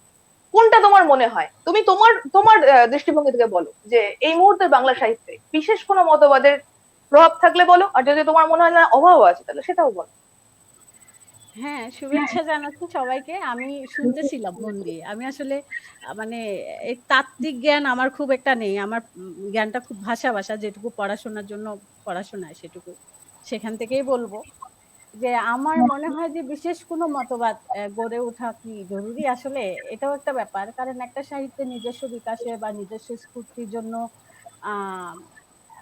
তার বিশেষ মতবাদকে আঁকড়ে ধরতে হবে বা প্রয়োজন আছে, এরকম আমার কখনো মনে হয় না, বা এরকম কোনো পূর্বশর্ত ধরে নেওয়া হচ্ছে বা কেন, এটাও একটা ব্যাপার আছে। তো আমি যদি অন্য কোনো বিষয়ে বলি, যে মতবাদ তো আসলে নানা সময়ে নানাভাবে এসছে না, তো সবকিছু থেকে আমরা আত্মীকরণ করেছি। যেটুকু নেয়ার নিয়েছি, কারণ আমরা তো সম্পূর্ণ একটা নিজস্ব আহ, ভৌগোলিক ইয়েতে বসবাস করছি। যে আমরা এখানে যে বলা হচ্ছে যে তুলনামূলক যে সাহিত্যের কথা বলা হচ্ছে বা এর কথা বলা হচ্ছে, এখানে উপনিবেশিকতার বিষয়টাই আসলে চলে আসে বেশিরভাগ। তুলনা আসলে কার সাথে করছি? বিশ্ব সাহিত্যের সাথে এই বাংলা সাহিত্যের এভাবেই তো। তো আসলে আমার মনে হয় ওটার ওই যে রাহুল দাশগুপ্ত দাদা উনি বলেছেন কিছুটা। আমি আমার জায়গা থেকে বলি যে ব্রিটিশরা আসলে চলে গেছে মনে হয় 70 বছরের উপর হবে। হুম। তো অবিভক্ত ভারত ছেড়ে যে গেল, এই যে প্রশ্ন রাখছি ইউরোপের আন্দোলনের ফলে আসলে আমাদের কিছু হলো না কেন বা কোনো মতবাদ দাঁড়ালো না কেন, এটা আমি মনে করছি যে এটা কোনো প্রয়োজন নাই। তো তারা যে চলে গেছে এটা মানে কোন একটা মতবাদ বা কিছু একটা, এটা আমাদের ঔপনিবেশিক যে মানসিকতা এটা বলবো আমি। আমরা ওভাবে ভাববই বা কেন? ইউরোপের যে বিকাশ সেটা আসলে একরকম ভাবে হয়েছিল, তাদের দেশে একরকম দ্বন্দ্বের মধ্য দিয়ে রাজতন্ত্রের অবসান হয় এবং পরে ধনতন্ত্রের বিকাশ হয়। হ্যাঁ, তো এই যে ম্যানচেস্টার শিল্প বিপ্লব আসলে ঢাকার তাঁতিদের আঙ্গুল কেটে দেওয়ার ফলেই কিন্তু সম্ভব হয়েছিল, এবং বাংলাকে নৌঠান করেই সে শিল্প বিপ্লব আধুনিকতার মানে জয়গান গেয়েছে। আমরা উপনিবেশিক সূত্রে যে আধুনিকতা পেয়েছিলাম, ইউরোপের যে আধুনিকতা, সে তার নানা রকম দ্বন্দ্বের মধ্যে তাদের নিজস্ব ইতিহাস এবং তারা সেই দ্বন্দ্ব নিরসনের চেষ্টা করেছে, নানা সাংস্কৃতিক তাত্ত্বিক আন্দোলনের জন্ম দিয়েছে। আমরা সেরকম সমাজ বিন্যাসের মধ্য দিয়ে তো যাই নাই, আমরা সেরকম মনোগাঠনিক বিন্যাসের মধ্য দিয়ে যাই। আমরা আসলে মুখস্থ করেছি অনেক কিছুই এবং আত্মীকরণ করেছি কিছুটা, এবং সেগুলো আবার আমরা আমাদের সমাজ ব্যবস্থার মধ্যে উগড়ে দেওয়ার চেষ্টাও করেছি, যার ফলে খুব একটা টেকে নাই। না টেকার কারণ হচ্ছে আমাদের সমাজ ব্যবস্থা। আমরা যা নিয়েছি কারণ আমরা দাসত্ব করেছি আসলে বছরের পর বছর। 200 বছরের কিন্তু দাসত্বের ইতিহাস কম না। হ্যাঁ, ফলে আমরা তাদের কাছ থেকে কিছু নিয়েছি, সেটা আমাদের আমাদের কালচারের সাথে যায় না, কিন্তু আমরা চেষ্টা করেছি সেগুলো অ্যাপ্লাই করতে, কিন্তু সেটা কাজ হয়নি। এটা আর কি। পরে না হয় আরো অনেক কিছু বলা যাবে নাকি, মানে শেষ করব? তুমি বললে রিমঝিম, তুমি বললে যে আমি তাত্ত্বিক কথা বলতে জানি না বা বলবো না, কিন্তু আমার মনে হলো যে তুমি যেগুলো বললে সেটা একটা একদম অন্যরকম দিক এবং সেটা শোনার খুব দরকার ছিল। এটা আমার মনে হয়েছে, আমি ব্যক্তিগত কথা বললাম যে আমার কিন্তু ভীষণ অন্যরকম লাগলো। তুমি যে পয়েন্ট অফ ভিউটার কথা বললে সেটা কিন্তু খুব দামি, ভীষণ দামি। এটা নিয়ে চিন্তা করার আছে, অবশ্যই আছে। আমার মনে হয় তোমাকে অনেক অনেক রকম ধন্যবাদ। যাই হোক, হ্যাঁ, তো তোমার সূত্র ধরে আমি এবার রাহুলদার কাছে আসছি একটা প্রশ্ন নিয়ে। যে রাহুলদা, আমাদের একটা ধারণা আছে, মানে বাঙালি গবেষকরাও বলেন, আর এটা একটা ভ্রান্ত বলবো কিনা জানি না, আমি প্রশ্নটা আপনার কাছে রাখবো, আপনি বলুন যে এটা ঠিক কিনা। যে পোস্ট মডার্নিজম যখন পুরো ওয়ার্ল্ডে এসছে 1939 নাগাদ, অ্যারাউন্ড 1939, তখন বাংলা সাহিত্যে তার অনেক পরে এসছে, এরকম একটা গবেষকরা বলে থাকেন। এটা কি ঠিক, মানে এটা কি ভ্রান্ত না এটা সঠিক? এটা এটা বলছি, মানে এই প্রশ্নটা এসছে তার একটা কারণ আছে। কারণ আমার তো মডার্নিজম তো অনেক আগে এসছে, অনেক আগে, মানে রবীন্দ্রনাথ তো সেই সময় দাঁড়িয়ে তার সবচেয়ে বড় মডার্নিস্ট কবি। তাহলে আমরা এরকম হচ্ছে কেন যে পোস্ট মডার্নিজম বাংলা সাহিত্যে অনেক পরে এলো, এরকম কেন গবেষকরা বলছেন? এটা কি সত্যি, মানে এটাকে কি মেনে নেওয়া যায় এই মতটা? আসলে পোস্ট মডার্নিজম একটা বিশেষ তত্ত্ব, এবং সেই তত্ত্বটা মূলত ডেভেলপ করেছে যে দুটো দেশে, একটা হচ্ছে আমেরিকা আর একটা হচ্ছে ফ্রান্স। এবার পোস্ট মডার্নিজমের অনেকগুলো শাখা আছে, তার মধ্যে যেমন একটা হচ্ছে ফেমিনিজম, তার মধ্যে একটা খুব ইম্পর্টেন্ট শাখা হচ্ছে পোস্ট কলোনিয়ালিজম। এবার আমাদের এখানে এই পোস্ট কলোনিয়ালিজমের ব্যাপারটা খুব খাটে আর কি, যেহেতু আমাদের দেশটা বহুদিন ধরে কলোনি ছিল, সেই জন্য এটা খুব খাটে। এবার কথা হচ্ছে যে আফ্রিকার দেশগুলোর ক্ষেত্রেও খাটে, এটা ল্যাতিন আমেরিকার দেশগুলোর ক্ষেত্রেও খাটে। এবার যদি একদম বলা যায় যে post modern text, post modern, modernity কি? মডার্নিটি হচ্ছে একটা, মডার্নিজম হচ্ছে একটা ইউরোসেন্ট্রিক ডিসকোর্স, অর্থাৎ এমন একটা ডিসকোর্স যার কেন্দ্রে হচ্ছে ইউরোপ। আমি সবকিছুকে ইউরোপের নিরিখে বিচার করব। ধরুন একটা মুদ্রা আছে, একটা পয়সা আছে, তার একটা দিক যদি হয় মডার্নিজম, তার উল্টো পিঠটা হচ্ছে কলোনি। অর্থাৎ কলোনির মধ্য দিয়ে ইউরোপ প্রমাণ করার চেষ্টা করলো যে আমরা তোমাদেরকে মডার্ন করলাম, তোমাদেরকে আধুনিক করলাম। তোমরা তার আগে পর্যন্ত অনাধুনিক ছিলে, প্রি মডার্ন ছিলে, তোমরা আধুনিক হলে, আমরা তোমাদের কলোনাইজ করলাম, আমরা তোমাদের মডার্নাইজ করলাম। এইটা হচ্ছে গল্পটা। এবার যখনই সেই মানে ইউরোপের শাসনটা সরে গেল, তার মানে যে যুগটা শুরু হলো সেটা হচ্ছে উত্তরাধুনিক যুগ। অর্থাৎ সেটা কিন্তু সত্যি সত্যি নয়। তার কারণ হচ্ছে যে আমাদের মনের মধ্যে, আমাদের চেতনার মধ্যে কিন্তু সেই ইউরোকেন্দ্রিকতাটা কিন্তু রয়ে গেল। এবং আমরা কিন্তু প্রত্যেকটা ক্ষেত্রে আমাদের আমাদের সাহিত্য হোক, আমাদের জীবন দর্শন হোক, সবকিছু নিয়ন্ত্রণ করতে থাকলো কিন্তু ইউরোপ, সেটা কিন্তু পরোক্ষভাবে নিয়ন্ত্রণ করতে থাকলো। এইবার পোস্ট মডার্নিজম হচ্ছে এমন একটা থিওরি, যে থিওরিটা শুরু হয়েছে অ্যাকচুয়ালি, তার আবার দুটো ভাগ আছে। প্রথম ভাগটাকে আমরা বলি স্ট্রাকচারালিজম, পরের ভাগটাকে বলি পোস্ট স্ট্রাকচারালিজম। এই স্ট্রাকচারালিজমের গল্পটা শুরু হচ্ছে মানে ফার্দিনান্দ সসুর থেকে, এবং পোস্ট স্ট্রাকচারালিজমের গল্পটা একটা চূড়ান্ত জায়গায় গিয়ে যাচ্ছে জাক দেরিদার কাছে। মোদ্দা কথাটা হচ্ছে যে একটা সময় পর্যন্ত মডার্নিজম বলে সবকিছুর একটা নির্দিষ্ট অর্থ আছে, কিন্তু পোস্ট মডার্নিজম বলতে শুরু করলো যে না, সবকিছু, কোনো কিছু নির্দিষ্ট অর্থ নেই, আসলে অর্থ থেকে অর্থ তৈরি হয়, একটা অর্থের শৃঙ্খলা তৈরি হয়, এবং শেষ পর্যন্ত আমরা কোথাও পৌঁছতে পারি না। একটা অনির্দিষ্টতাই হচ্ছে আমাদের জীবনের একমাত্র সত্য। এটা এটা বলছেন জাক দেরিদা আর কি। তো যে কারণে জাক দেরিদা তাত্ত্বিকভাবে এত ইম্পর্টেন্ট। তো এখন কথাটা হচ্ছে যে এই তত্ত্বের উপর ভিত্তি করে যে তার যে শাখাগুলো, তার একটা অন্যতম শাখা হচ্ছে এই তত্ত্বের উপর ভিত্তি করে আমেরিকায় কিন্তু সাংঘাতিক সব সাহিত্য লেখা হয়েছে, ফ্রান্সে দুর্দান্ত সমস্ত লেখা হয়েছে, সমস্ত উপন্যাস, অসামান্য সব উপন্যাস লেখা হয়েছে। আমাদের এখানে বাংলায় আগে পরে হয়েছে কিনা জানি না, কিন্তু আমাদের এখানে একটা সময় থেকে হয়তো আমাদের মধ্যেও এটা হতে শুরু করলো। সেটা কবে থেকে ঠিক এক্স্যাক্টলি আমি বলতে পারবো না, যে কিন্তু একটা তো ব্যাপার হয়েছেই, যে সেটা হচ্ছে যে যেটাকে আমরা বলি যে history from অ্যাভাব, history from below, অর্থাৎ হিস্ট্রি ফ্রম অ্যাভাব না দেখে আমাদের হিস্ট্রি ফ্রম বিলো দেখতে হবে ইতিহাসটাকে। কিরকম, আমি একটা ছোট্ট উদাহরণ দিচ্ছি। যেমন ধরা যাক রুডিয়ার্ড কিপলিং, একটা পোস্ট কলোনিয়াল সিচুয়েশন, কিন্তু যারা কলোনাইজ করছে এবং যারা কলোনাইজড হচ্ছে উভয় পক্ষই কিন্তু একটা কলোনিয়াল, একটা ওই পোস্ট কলোনিয়াল কন্ডিশনের মধ্যে ঢুকে যাচ্ছে। ইংল্যান্ডও ঢুকছে, ভারতও ঢুকছে। এবার ইংল্যান্ড যখন কোনো একজন ইংরেজ লেখক যখন লিখছে, ধরা যাক রুডিয়ার্ড কিপলিং, তিনি যখন জঙ্গল বুক লিখছেন, তিনি কিন্তু দেখছেন ইতিহাসটাকে ওপর থেকে। তিনি দেখছেন যে একজন সাদা চামড়ার একটা ছেলে গিয়ে সে একটা জঙ্গলে যাচ্ছে, এবং জঙ্গলে গিয়ে সে সমস্ত সেখানকার পশুদের, বন্য জন্তুদের, তাদেরকে সভ্য করে তুলছে। তা এইটাই কিন্তু কলোনিয়ালিজমের গল্প। কলোনিয়ালিজমের গল্পটা কিন্তু সবসময় হিস্ট্রি ফ্রম অ্যাভাব, অর্থাৎ মানে সাদারা আসবে এবং এসে কালোদের এবং নেটিভদের তারা সভ্য করে দিয়ে যাবে, তারা সিভিলাইজ করে দিয়ে যাবে। কিন্তু যখন সতীনাথ ভাদুরী ঢোড়াইচরিত মানুষ লিখছেন, তখন কিন্তু লিখছেন তিনি হিস্ট্রি ফ্রম বিলো। তখন কিন্তু তিনি ভেতর থেকে ইতিহাসটাকে দেখছেন। সেটা সতীনাথ ভাদুরী দেখছেন, সেটা দেবেশ রায় দেখছেন, বা সেটা মহাশয়াদেবী দেখছেন, যারাই কাজ করছেন এই পোস্ট কলোনিয়াল ডিসকোর্সের মধ্যে যারা কাজ করছেন, তারা কিন্তু এই ভেতর থেকে দেখছেন। তো ফলে আমাদের এখানে মানে পোস্ট মডার্নিজম একটা থিওরি হিসেবে খুব ডেভেলপ করেছে ফ্রান্স এবং আমেরিকায়, এবং সেখানে খুব সাকসেসফুলি তার একটা অ্যাপ্লিকেশন হয়েছে, খুব ভালো ভালো সেখানে সাহিত্য লেখা হয়েছে, অনেক উদাহরণ আমি দিতে পারি। কিন্তু আমাদের এখানে গুরুত্বপূর্ণ পোস্ট মডার্নিজমের থেকেও বেশি হচ্ছে পোস্ট কলোনিয়ালিজম, যেহেতু আমরা একটা পোস্ট কলোনিয়াল কন্ডিশনের মধ্যে দিয়ে যাচ্ছি, এবং পোস্ট কলোনিয়াল কন্ডিশনের মধ্যে যেহেতু আমাদের এখনো কলোনিয়াল হ্যাংওভারটা সাংঘাতিক রয়েছে, সুতরাং কলোনিয়াল হ্যাংওভার থেকে বেরোনোর একটা তীব্র একটা আমাদের মধ্যে ইচ্ছেও রয়েছে।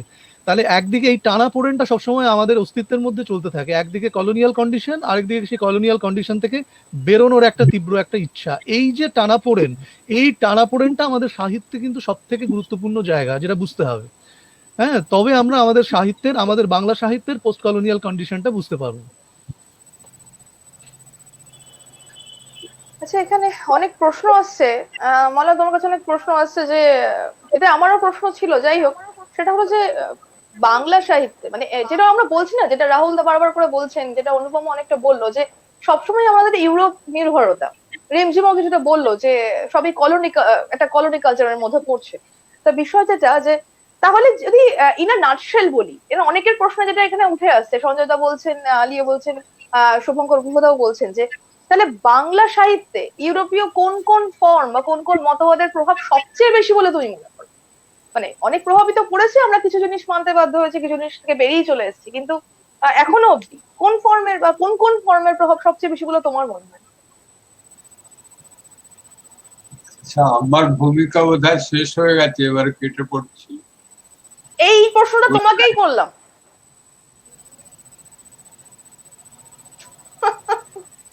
কিছু করার নেই মলাদা, অনেক রাত, সত্যি অনেক রাত হয়ে গেছে। যাই হোক, মলাদা লাস্ট hungry? প্রশ্নটার উত্তর না দিয়ে চলে গেলেন। হ্যাঁ, মলাদা ইজ হাংরি। থিঙ্কার আমি দেখেছি। যাই হোক, প্রশ্নটা আমি এখানে রাখি। আচ্ছা, তাহলে মলয়দা তো উত্তর না দিয়ে চলে গেলেন, প্রশ্নগুলো মলয়দার কাছেই ছিল। তাহলে আমি আবার একটু অনুপমার কাছে আসি। সেটা হলো যে পাশ্চাত্যে আইডিয়া ভিত্তিক গোষ্ঠী, হ্যাঁ, আর প্রাচ্যে ব্যক্তি ভিত্তিক সংগঠন, ঠিক আছে, মানে এই যে একটা ইজম নিয়ে আমরা কথা বলি, একটা মতবাদ নিয়ে কথা বলি, এই যে প্রবণতা, তাহলে এই যে ব্যক্তি প্রবণতা, মানে বিশেষ করে প্রাচ্যে আমরা একটা ব্যক্তি ভিত্তিক প্রবণতা বেশি দেখতে পাই। এটার কি কারণ আছে বলে তোমার মনে হয়? বা যদি যে কারণে ঘটে থাক, কারণটা বলার পর তুমি ফলটা একটু বলো যে সম্ভাব্য ফলাফল কি হতে পারে। মানে একটা ফাইন লাইন আছে, কোথাও একটা ফাইন লাইন আছে। না, এটা তো উল্টোটা হওয়ার কথা, কারণ প্রাচ্যেই তো আইডিয়ার উপর গুরুত্বটা বেশি আসা উচিত আর ইউরোপে ব্যক্তির উপরে। প্রাচ্যের যেটা ধাত, যেটা মেজাজ, সেটা অনুসারে তো আইডিয়ার উপরেই ঝোঁকটা আসা উচিত। তো আমাদের এখানে এটা হয়, যেমন ধরো হাংরি মুভমেন্ট বলতে গেলে আমরা মুভমেন্ট নিয়ে কম ভাবি, মলয় রায়চৌধুরীকে নিয়ে বেশি ভাবি। বা ধরো শ্রুতি নিয়ে কথা বলতে গেলে আমাদের মাথায় কয়েকজন ব্যক্তির নাম চলে আসে, সজল বন্দ্যোপাধ্যায়, পুষ্কর দাশগুপ্ত ইত্যাদি। যেমন শক্তি চট্টোপাধ্যায়ের কবিতা নিয়ে কথা খুব কম হয়, শক্তি চট্টোপাধ্যায়কে নিয়ে বেশি কথা হয়। ফাল্গুনী রায়েরও কবিতা নিয়ে কথা কম হয়, তার ব্যক্তি হিসেবে তিনি কেমন ছিলেন এগুলো নিয়ে কথা হয়। এটার পেছনে হয়তো আমাদের একটা প্রাচ্য মনোভাবই কাজ করে, যে আমরা ব্যক্তিকে ঠিক রক্ত মাংসের ব্যক্তির বদলে মিথ হিসেবে দেখতে চাই। অর্থাৎ একজন কবি যদি একজন কিংবদন্তি হয়ে ওঠেন, তখন আমাদের বেশ মনের মতো হয়, আমরা তৃপ্ত হই, তৃপ্তি বোধ করি। যতক্ষণ পর্যন্ত না একজন কবি কিংবদন্তি হয়ে উঠছেন, ততক্ষণ পর্যন্ত হয়তো তাকে স্বীকৃতি পেতেও বেশ অসুবিধা হয়, তার স্বীকৃতি পেতেও বেশ সমস্যা হয়, ক্যানোনাইজড হতে বেশ অসুবিধা হয়। এবং যে কারণে হয়তো জীবনানন্দ দাশ যদি বেঁচে থাকতেন, যদি 1970 বা 1980 অব্দি বেঁচে থাকতেন, তিনি আজকে যেমন একজন লেজেন্ড হয়ে গেছেন, যেমন আইকন হয়ে গেছেন, সেটা হয়তো তিনি হতেন কিনা পরের কথা। কিন্তু তার অকাল মৃত্যু হলো, তার মৃত্যু, তার দারিদ্র, এই সমস্ত কিছু মিলে তিনি একটা কিংবদন্তিতে পরিণত হলেন। যেমন শক্তি চট্টোপাধ্যায়ের মাতলামি নিয়ে প্রচুর কথাবার্তা বলা হয়, তার উচ্ছৃঙ্খলতা নিয়ে প্রচুর কথাবার্তা বলা হয়। তো এটাও হয়তো আমাদের প্রাচ্য মানসিকতা থেকেই বেরিয়ে আসে, যে আমরা একজন কবিকে, একজন সাধারণ মানুষ, একজন যে বাসে উঠছে, যে বাজার করছে, যে অফিসে যাচ্ছে, স্কুল কলেজে যাচ্ছে, এরকম ব্যক্তির বদলে একটা তাকে ঘিরে থাকবে একটা একটা আভা থাকবে, একটা বাতাবরণ থাকবে, যেটা থেকে তাকে একজন সামথিং, একটা বড় কিছু, উঁচু কিছু, যেন তার পা ঠিক মাটিতে নেই, এরকম একটা কিছু মনে হবে। এটাও হয়তো আমাদের প্রাচ্য মানসিকতা হতেই পারে। এবং আমাদের মুভমেন্ট গুলোর ক্ষেত্রেও এটাই হয়তো হচ্ছে। তুমি বলতে চাই, যেমন আমি প্রশ্নটা যতটা বুঝতে পারলাম, আমি সেই মতো। হ্যাঁ, আমি প্রবণতার কথাই বলছি, যেটা ব্যক্তি ভিত্তিক প্রবণতা আমাদের বড্ড বেশি না। মানে আমরা কোনো একটা মুভমেন্ট নিয়ে যখন কথা বলছি, তখন আমরা পাশ্চাত্যে যেরকম মুভমেন্টটা নিয়ে আলোচনা করি, যেরকম আনন্দটা করলাম, ব্যক্তি তো থাকে না, ব্যক্তি শক্তি চট্টোপাধ্যায় মুছে যান, কিংবদন্তি শক্তি চট্টোপাধ্যায় বেরিয়ে আসেন। ব্যক্তি ফাল্গুনী রায়কে আমরা পাই না, কিংবদন্তি ফাল্গুনী রায়ের জন্ম।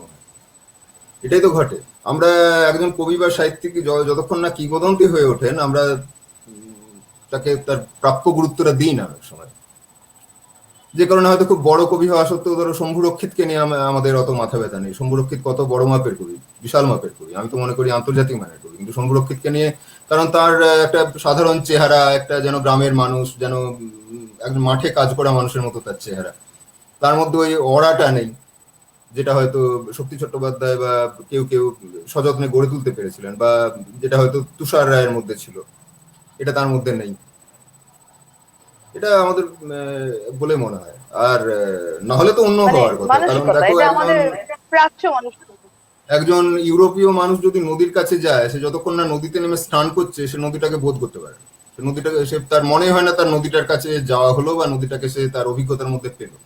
তো একজন প্রাচ্যদেশীয় মানুষ বা একজন বাঙালির যদি নদীর ধারে, নদীর কাছে যান, তাকে যেখানে স্নান করতে হবে বা নদীর মধ্যে নামতে হবে, এটা তার কাছে কিন্তু এসেন্সিয়াল নয়। তিনি নদীর ধারে বসেও নদীকে তার অভিজ্ঞতার অংশ করে নিতে পারেন। এটা আমাদের মধ্যে আছে, এটা ইউরোপিয়ানদের মধ্যে নেই।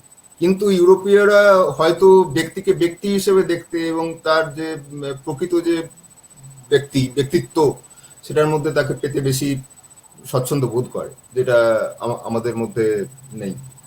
এটা আছে। এখন প্রশ্নটা আমার কাছে যেভাবে এলো, সেভাবেই দিলাম। আচ্ছা, রিমঝিম, তোমার কাছে আসি এবার। যে দেখো, তুমি যেটা বললে, তুমি যেটা আগের বার বললে, আমি সেই দিয়েই বলি তোমাকে, যে তোমার কি মনে হয় যে এখনো অব্দি বাংলা সাহিত্য খুব বেশি অনুবাদ সাহিত্যের উপর নির্ভরশীল। মানে আমরা কিন্তু আমাদের সাহিত্যকে অনুদিত করে বিশ্ব সাহিত্য করে তোলার থেকে আহ বিশ্ব সাহিত্যকে অনুবাদ করে পড়ার ক্ষেত্রে অনেকটা বেশি আগ্রহী আমার মনে হয়। মানে এটা একদম আমি একজন অনুবাদক হিসেবে, সামনে রাহুল দা আছেন, অনুপমা আছেন, তাদের সামনেই বলছি যে একদম আমার ব্যক্তিগতভাবে এটা মনে হয়েছে যে আমরা যতটা না আমাদের সাহিত্যকে বিশ্ব সাহিত্য করে তুলতে আগ্রহী, তার চেয়ে অনেক বেশি বিশ্ব সাহিত্যকে অনুবাদ করে সেই প্রশংসা করতে অনেক বেশি আগ্রহী। তোমার কি মনে হয় কোথাও যে এই ভিউটার মধ্যে আমার কোথাও ভুল হচ্ছে বা আমার চিন্তা ভাবনা কোথাও ভুল আসছে? বাংলাদেশের কথা অনুবাদ আসছে আমাদের না। চেয়ে রিচ। সেই কারণে ওর কাছে প্রশ্নটা রাখছে, ওরা অনেক বেশি কাজ করছে।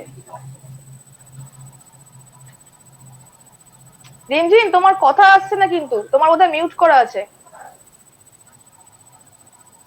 আচ্ছা, এখন শোনা যাচ্ছে তো? হ্যাঁ হ্যাঁ, এখন শোনা যাচ্ছে, বলো। তুমি প্রশ্নটা শুনতে পেয়েছো তো আমার? হ্যাঁ হ্যাঁ, শুনেছি। হ্যাঁ, বলো। আমরা ওই যে একটু আগেই তো বলছিলাম যে আমরা আসলে মনে করি যে আমাদের সাহিত্য থেকে ওরা অনেক বেশি রিচ, মানে পশ্চিমা কালচারকে আমরা আসলে সবসময় খুব আনন্দের সাথে ধারণ করতে চাই আর কি। এটা আমাদের মধ্যে ঢুকে গেছে আসলে দীর্ঘকালের দাসত্বের ফলে। তো ফলে দেখা যায় যে আমরা যারা এখানে মানে দুই বাংলার কথাই যদি বলি, বেশি কাজ হচ্ছে মানে বিভিন্ন দেশের অন্য ভাষার সাহিত্যকে আসলে বাংলায় অনুবাদ করাটা।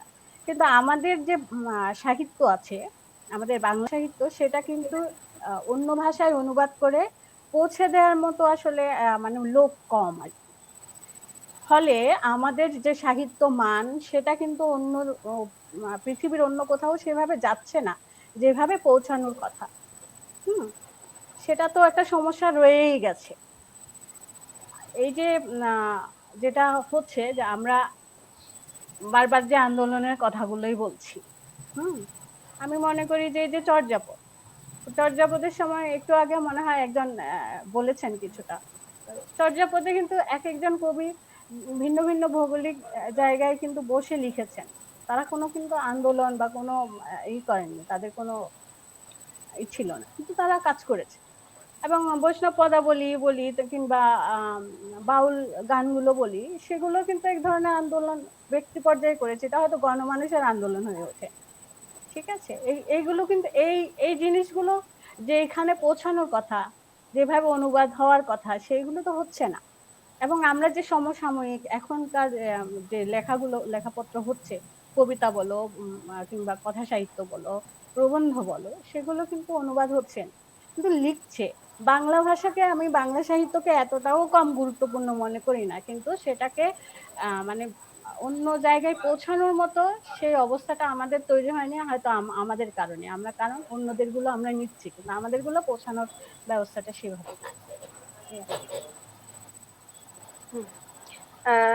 রাহুল দা, তুমি এই অনুবাদ নিয়ে কি বলবে? মানে যেটা প্রশ্নটা আমার ছিল, এই প্রশ্নটাকে আমি এত ইম্পর্টেন্স দিচ্ছি, অনেকেই এই প্রশ্নটা জানতে চাইছেন, সে কারণে। প্রশ্নটা অত্যন্ত সঙ্গত, অত্যন্ত প্রাসঙ্গিক একটা প্রশ্ন। কারণ হচ্ছে যে মানে মানে দুদিক থেকেই আমরা আমাদের যতটা করা উচিত ছিল সেটা হয়ে ওঠেনি।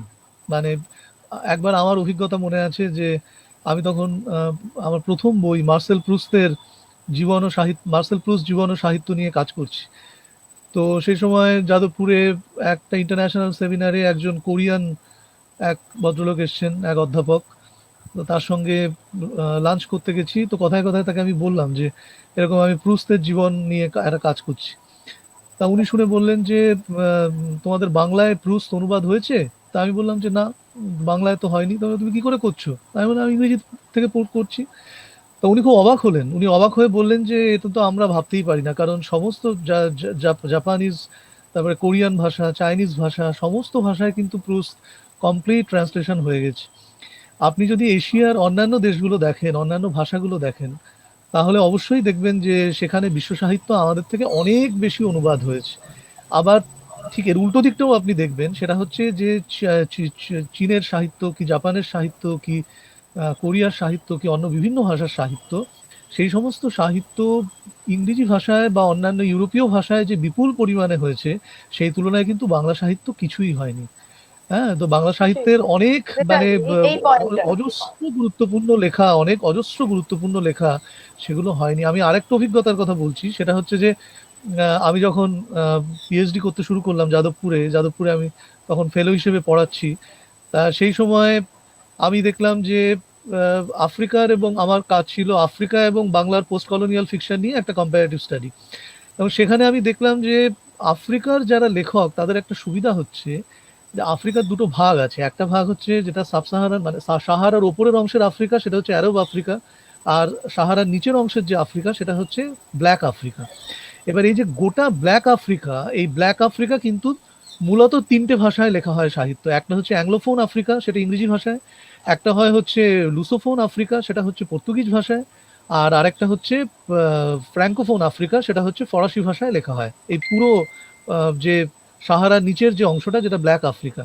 তো ন্যাচারালি যেটা হয়েছে সেটা হচ্ছে যে আফ্রিকার যারা এই ব্ল্যাকদের মধ্যে অজস্র বড় বড় লেখক আছেন, এবং তারা গ্রেট লেখক, মানে চিনুয়া আচেবের কথা, এনগুগি ওয়া থিওঙ্গো, মানে ওরকম বড় লেখক, মানে লাস্ট 50 বছরে মানে গ্যাব্রিয়েল গার্সিয়া মার্কেস ছাড়া আর কাউকে বোধহয় তার পাশে রাখা যায় না, সে এত বড় লেখক।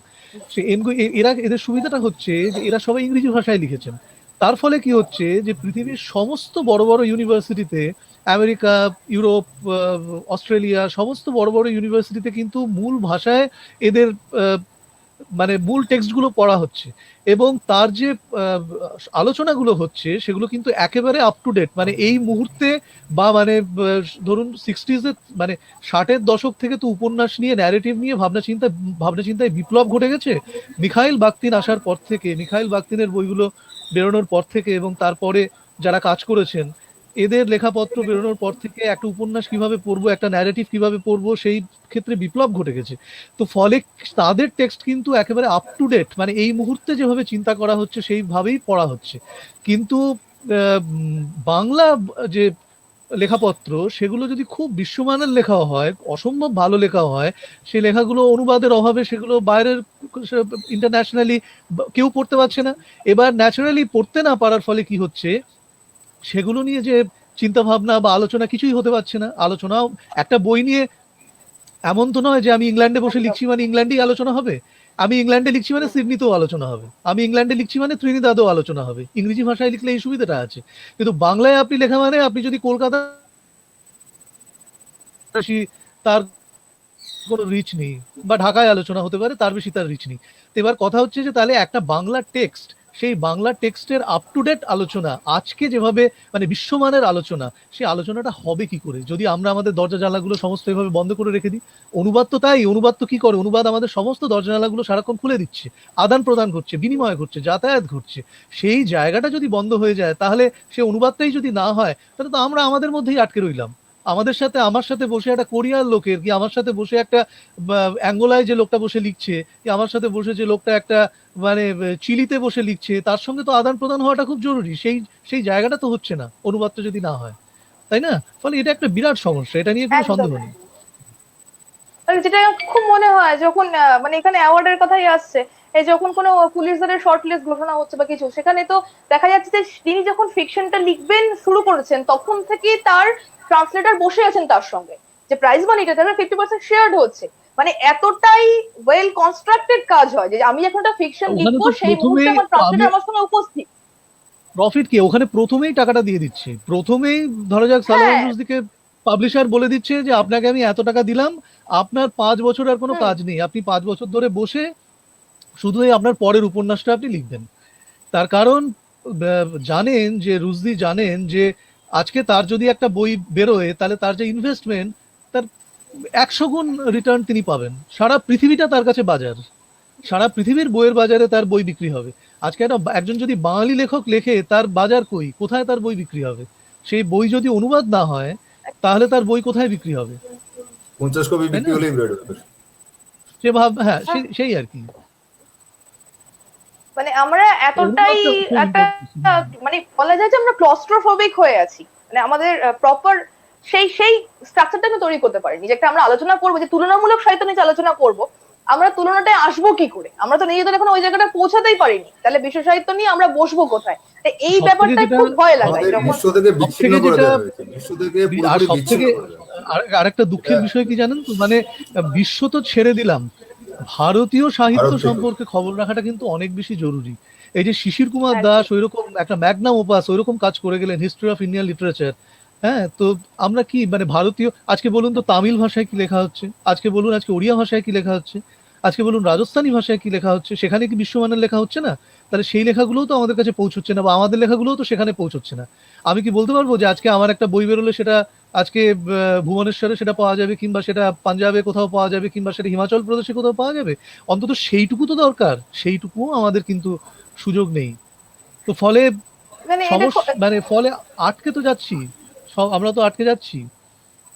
মানে খুব দুঃখ লাগে যে ভারভারা নাও এত বিরাট একজন কবি, এত বিরাট মাপের একজন কবি, তাকে আমরা প্রথম জানতে পারছি কি হিসাবে না, তিনি যখন একটা রাষ্ট্রীয় সন্ত্রাসের শিকার হচ্ছে, তখন আমার মনে হয় যে ভারভারা রাও, তাই নামটা অন্তত তখন 90% মানুষ বেশি শুনলো।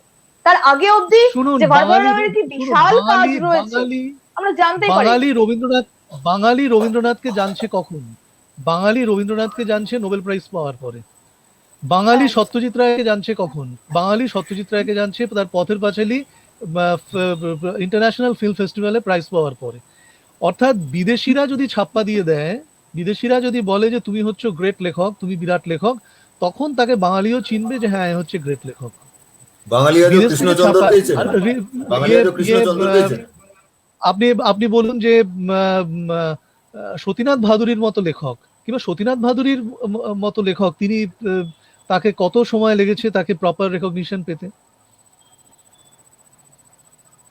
অনুপম কিছু বলো, মানে এই বিষয়টা তো জানার খুব প্রয়োজন, কারণ যেরকম কাজ আমরা করছি, মানে এই প্রশ্নটা আমি তিনজনের কাছে জন্য রেখেছিলাম। মজাদা তো চলে গেলেন, রিমঝিমের কথা প্রথম দিয়ে শুরু করেছিলাম, তারপর রাহুল দা এলেন। তুমিও বলো এই বিষয়টা।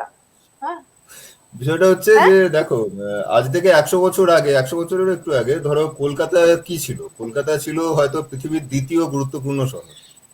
লন্ডনের পরেই হয়তো কলকাতার নাম করতে হবে তখন। ধরো তখন কোনো ব্রিটিশ সাহিত্যে কথায় কথায় কলকাতার নাম আছে। ধরো তুমি শার্লক হোমস পড়ছো, শার্লক হোমসে তুমি দেখবে ভিলেন হয়তো কলকাতায় চাকরি করতো, সেখান থেকে সে লন্ডনে ফিরে গেছে। তখন কলকাতা একটা আন্তর্জাতিক শহর এবং বাঙালি তখন একটা আন্তর্জাতিক জাতি। হ্যাঁ, কিন্তু সেই বাঙালির যে খণ্ডিত করা শুরু হলো প্রথমে বঙ্গভঙ্গ, সেটার মাধ্যমে বাঙালিকে দুটুকরো করে দেওয়া, এবং তারপরে স্বাধীনতার পরে বাঙালি 1947-এর পরে তো একটা চলে গেল পূর্ব পাকিস্তান, আর একটা আমাদের এখানে, মানে বাঙালি বলে যে বিষয়টা সেটা পুরোপুরি দুটুকরো হয়ে গেল। আর তারপরে দেখা গেল কি, যে কলকাতা এই মুহূর্তে, আমাদের এই মুহূর্তে পরিস্থিতি যদি দেখো, যে কলকাতা একসময় পৃথিবীর দ্বিতীয় গুরুত্বপূর্ণ শহর ছিল, আমার মনে হয়, আমার ধারণা, যেটা রাহুল হয়তো আরো ভালো বলতে পারবে, সেই কলকাতা এই মুহূর্তে ভারতবর্ষের গুরুত্বপূর্ণ শহরগুলোর মধ্যেও খুব একটা, মানে খুব উঁচু জায়গাতে নেই এই মুহূর্তে, মেট্রোপলিস হিসেবে। দিল্লি বা মুম্বাই যে জায়গাতে আছে, কলকাতার মহিমা কিন্তু সেই জায়গায় এই মুহূর্তে নেই। ফলে যে সাহিত্যে একসময় খুব হয়তো অনায়াসেই বঙ্কিমচন্দ্র, রবীন্দ্রনাথ ঠাকুরদের জন্ম হতে পেরেছিল, এবং রবীন্দ্রনাথ সারা পৃথিবীতে কি ঘটছে তিনি জানতে পারছেন, এবং রবীন্দ্রনাথ কি করছেন সারা পৃথিবী জানতে পারছে, যে সাহিত্যে একসময় হয়তো মানিক বন্দ্যোপাধ্যায়, বিভূতিভূষণ, তারাশঙ্করদের জন্মটা সহজ ছিল, সেই দিন এখন আর নেই। এই মুহূর্তে বাঙালি একটা খণ্ডিত জাতি, এবং বাঙালির যেটা মনস্তাত্ত্বিক রাজধানী, আমি এটা বলবো যেটা বাঙালির মনস্তাত্ত্বিক রাজধানী, সেই কলকাতাও এই মুহূর্তে তার আগের জায়গাতে নেই, এবং কলকাতা এই মুহূর্তে একটা অবক্ষয়িত এবং পিছিয়ে পড়া শহর, এবং সারা পশ্চিমবঙ্গ জুড়ে এই মুহূর্তে তার ফলে একটা অবক্ষয় ঘটছে সম্পূর্ণ সাহিত্যের মধ্যে। এটা আমাদের মানতে হবে। এটা মানে ব্রিটিশরা যাওয়ার আগে, আমি বলবো একদম মানে স্ট্রেট বলবো এটা, যে ব্রিটিশরা যাওয়ার আগে বাঙালি তো তাদেরকে সবচেয়ে ট্রাবল দিয়েছিল, সবচেয়ে সমস্যায় ফেলেছিল বাঙালিকে শেষ করে দিয়ে চলে গেছে। বাঙালি এখন নিজের মধ্যে মারামারি করে। ফেসবুকে দেখবে বাংলাদেশের বাঙালি আর পশ্চিমবঙ্গের বাঙালির মধ্যে মারামারি হচ্ছে, ভারত আর বাংলাদেশের মধ্যে ক্রিকেট ম্যাচ হচ্ছে, পশ্চিমবঙ্গের বাঙালি আর বাংলাদেশের বাঙালির মধ্যে মারামারি হচ্ছে, ভারত আর বাংলাদেশের বইমেলাতে এই মুহূর্তে পশ্চিমবঙ্গের বই পাওয়া যায় না। বাংলাদেশের বইমেলাতে এই মুহূর্তে পশ্চিমবঙ্গের বই পাওয়া যায় না। তো পাওয়া যায় না, অ্যাকচুয়ালি ওখানে বিক্রি করতে দেওয়া হয় না, আর কি, এটা ব্যান করা আছে। না, এখানে একটা কথা বলবো, কলকাতা তো ছেড়ে দিন, কিন্তু আমাদের লাইব্রেরি গুলোতে পশ্চিমবঙ্গের বই বেশি। মানে একটা অদ্ভুত বৈপরীত্য আর কি, একদম আমার কবিতা বাংলাদেশের লোকেরাই বেশি পড়ে না, হ্যাঁ হ্যাঁ, মানে আমরাও সব জানছি, তোমরাও সব জানছো, কিন্তু মাঝামাঝি কোথাও গিয়ে একটা রাজনৈতিক কারণেই হোক, প্রশাসনিক কারণেই হোক, কোথায় কি যে আটকে যায় কমিউনিকেশনটা বোঝা যায় না। বিপরীত আর কি, একটা অদ্ভুত। কিন্তু সেভাবে বাংলাদেশের বই মনে হয় না পশ্চিমবঙ্গে আছে যতটা বাংলাদেশে। বাঙালির মধ্যেও আছে, বহুদিন ধরে এই উদ্যোগ ভাঙার কোনো প্রচেষ্টা পশ্চিমবঙ্গেও আছে। করা হয়নি। বহুদিন ধরে এই উদ্যোগ ভাঙার কোনো প্রচেষ্টা করা হয়নি। মানে এই যে সেপারেট করে রাখা, যে বাংলাদেশের বইমেলাতে ভারতের মানে পশ্চিমবঙ্গের বই বিক্রি হওয়া ব্যান্ড টোটালি, কিংবা পশ্চিমবঙ্গের লাইব্রেরি গুলোতে বিশ্ব সাহিত্যের কোন রকম বই তার অস্তিত্ব মানে গোটা একটা সপ্তাহ যদি লাইব্রেরিতে থেকে খেয়ে রাত কাটানো যায়, তাহলে হয়তো বেশ কিছু কয়েকটা বিশ্ব সাহিত্যের বই খুঁজে পাওয়া যেতে পারে, তাও আবার অনুবাদে। হ্যাঁ, কিন্তু এই জিনিসটা ভাঙার কোনো পরিকল্পনা কোনো দিক থেকে নেওয়া হয়নি, না ভারতের মানে পশ্চিমবঙ্গের দিক থেকে, না বাংলাদেশের দিক থেকে।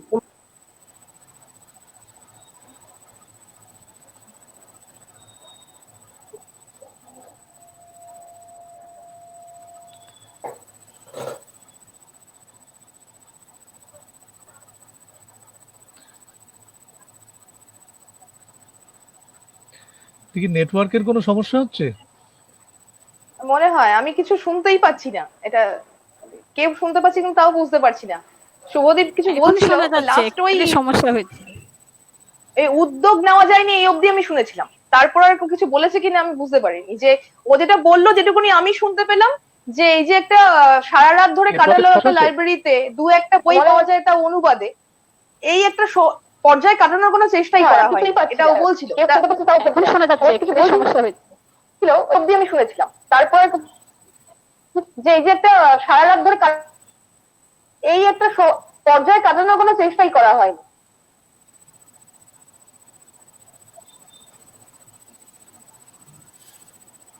তো যাই হোক, মানে যেটা আমাদের মনে হয় আমি যে অনুপমের প্রসঙ্গে, অনুপম যেটা বললো তার প্রসঙ্গে আমি একটা কথা বলতে চাইছিলাম। সেটা হচ্ছে যে অনুপম কলকাতার কথা বললো, কিন্তু ধরুন 16-17 সেঞ্চুরিতে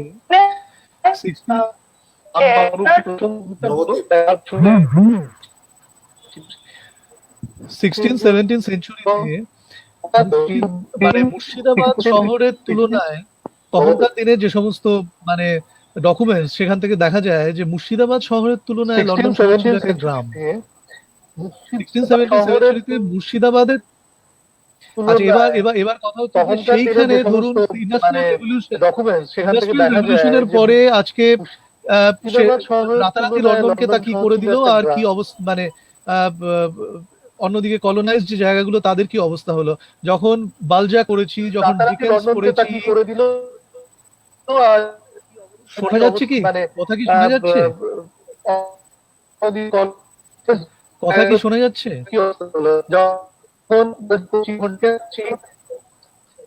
কথা কি শোনা যাচ্ছে? আমি শুনতে পাচ্ছি। কথা কি শোনা যাচ্ছে?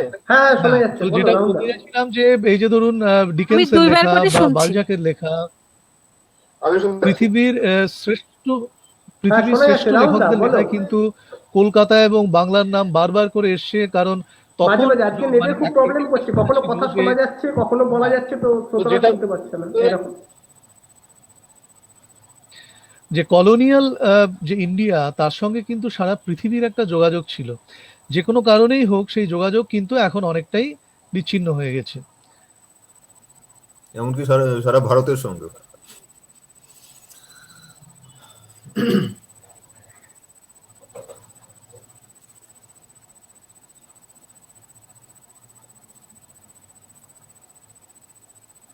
নেটের আবার সমস্যা শুরু হলো, কেন হলো জানি না, এতক্ষণ তো ভালোই ছিল, হঠাৎ করে আবার সমস্যা শুরু হয়ে গেল। যাই হোক, অনেক বিষয় নিয়ে আলোচনা হলো, এখানে অনেক প্রশ্ন আসছে, কিন্তু সবাই যেটা জানতে চাইছেন যে এর কোনো সমাধানের উপায় আছে কিনা। মানে যে কটা প্রশ্ন সবচেয়ে বেশি আমি দেখতে পাচ্ছি যে আদৌ এখান থেকে বেরোনোর কোনো পথ আছে কি, মানে ইমিডিয়েটলি কিছু করা যায় কি, মানে আমাদের তরফ থেকে কিছু করা যায় কি।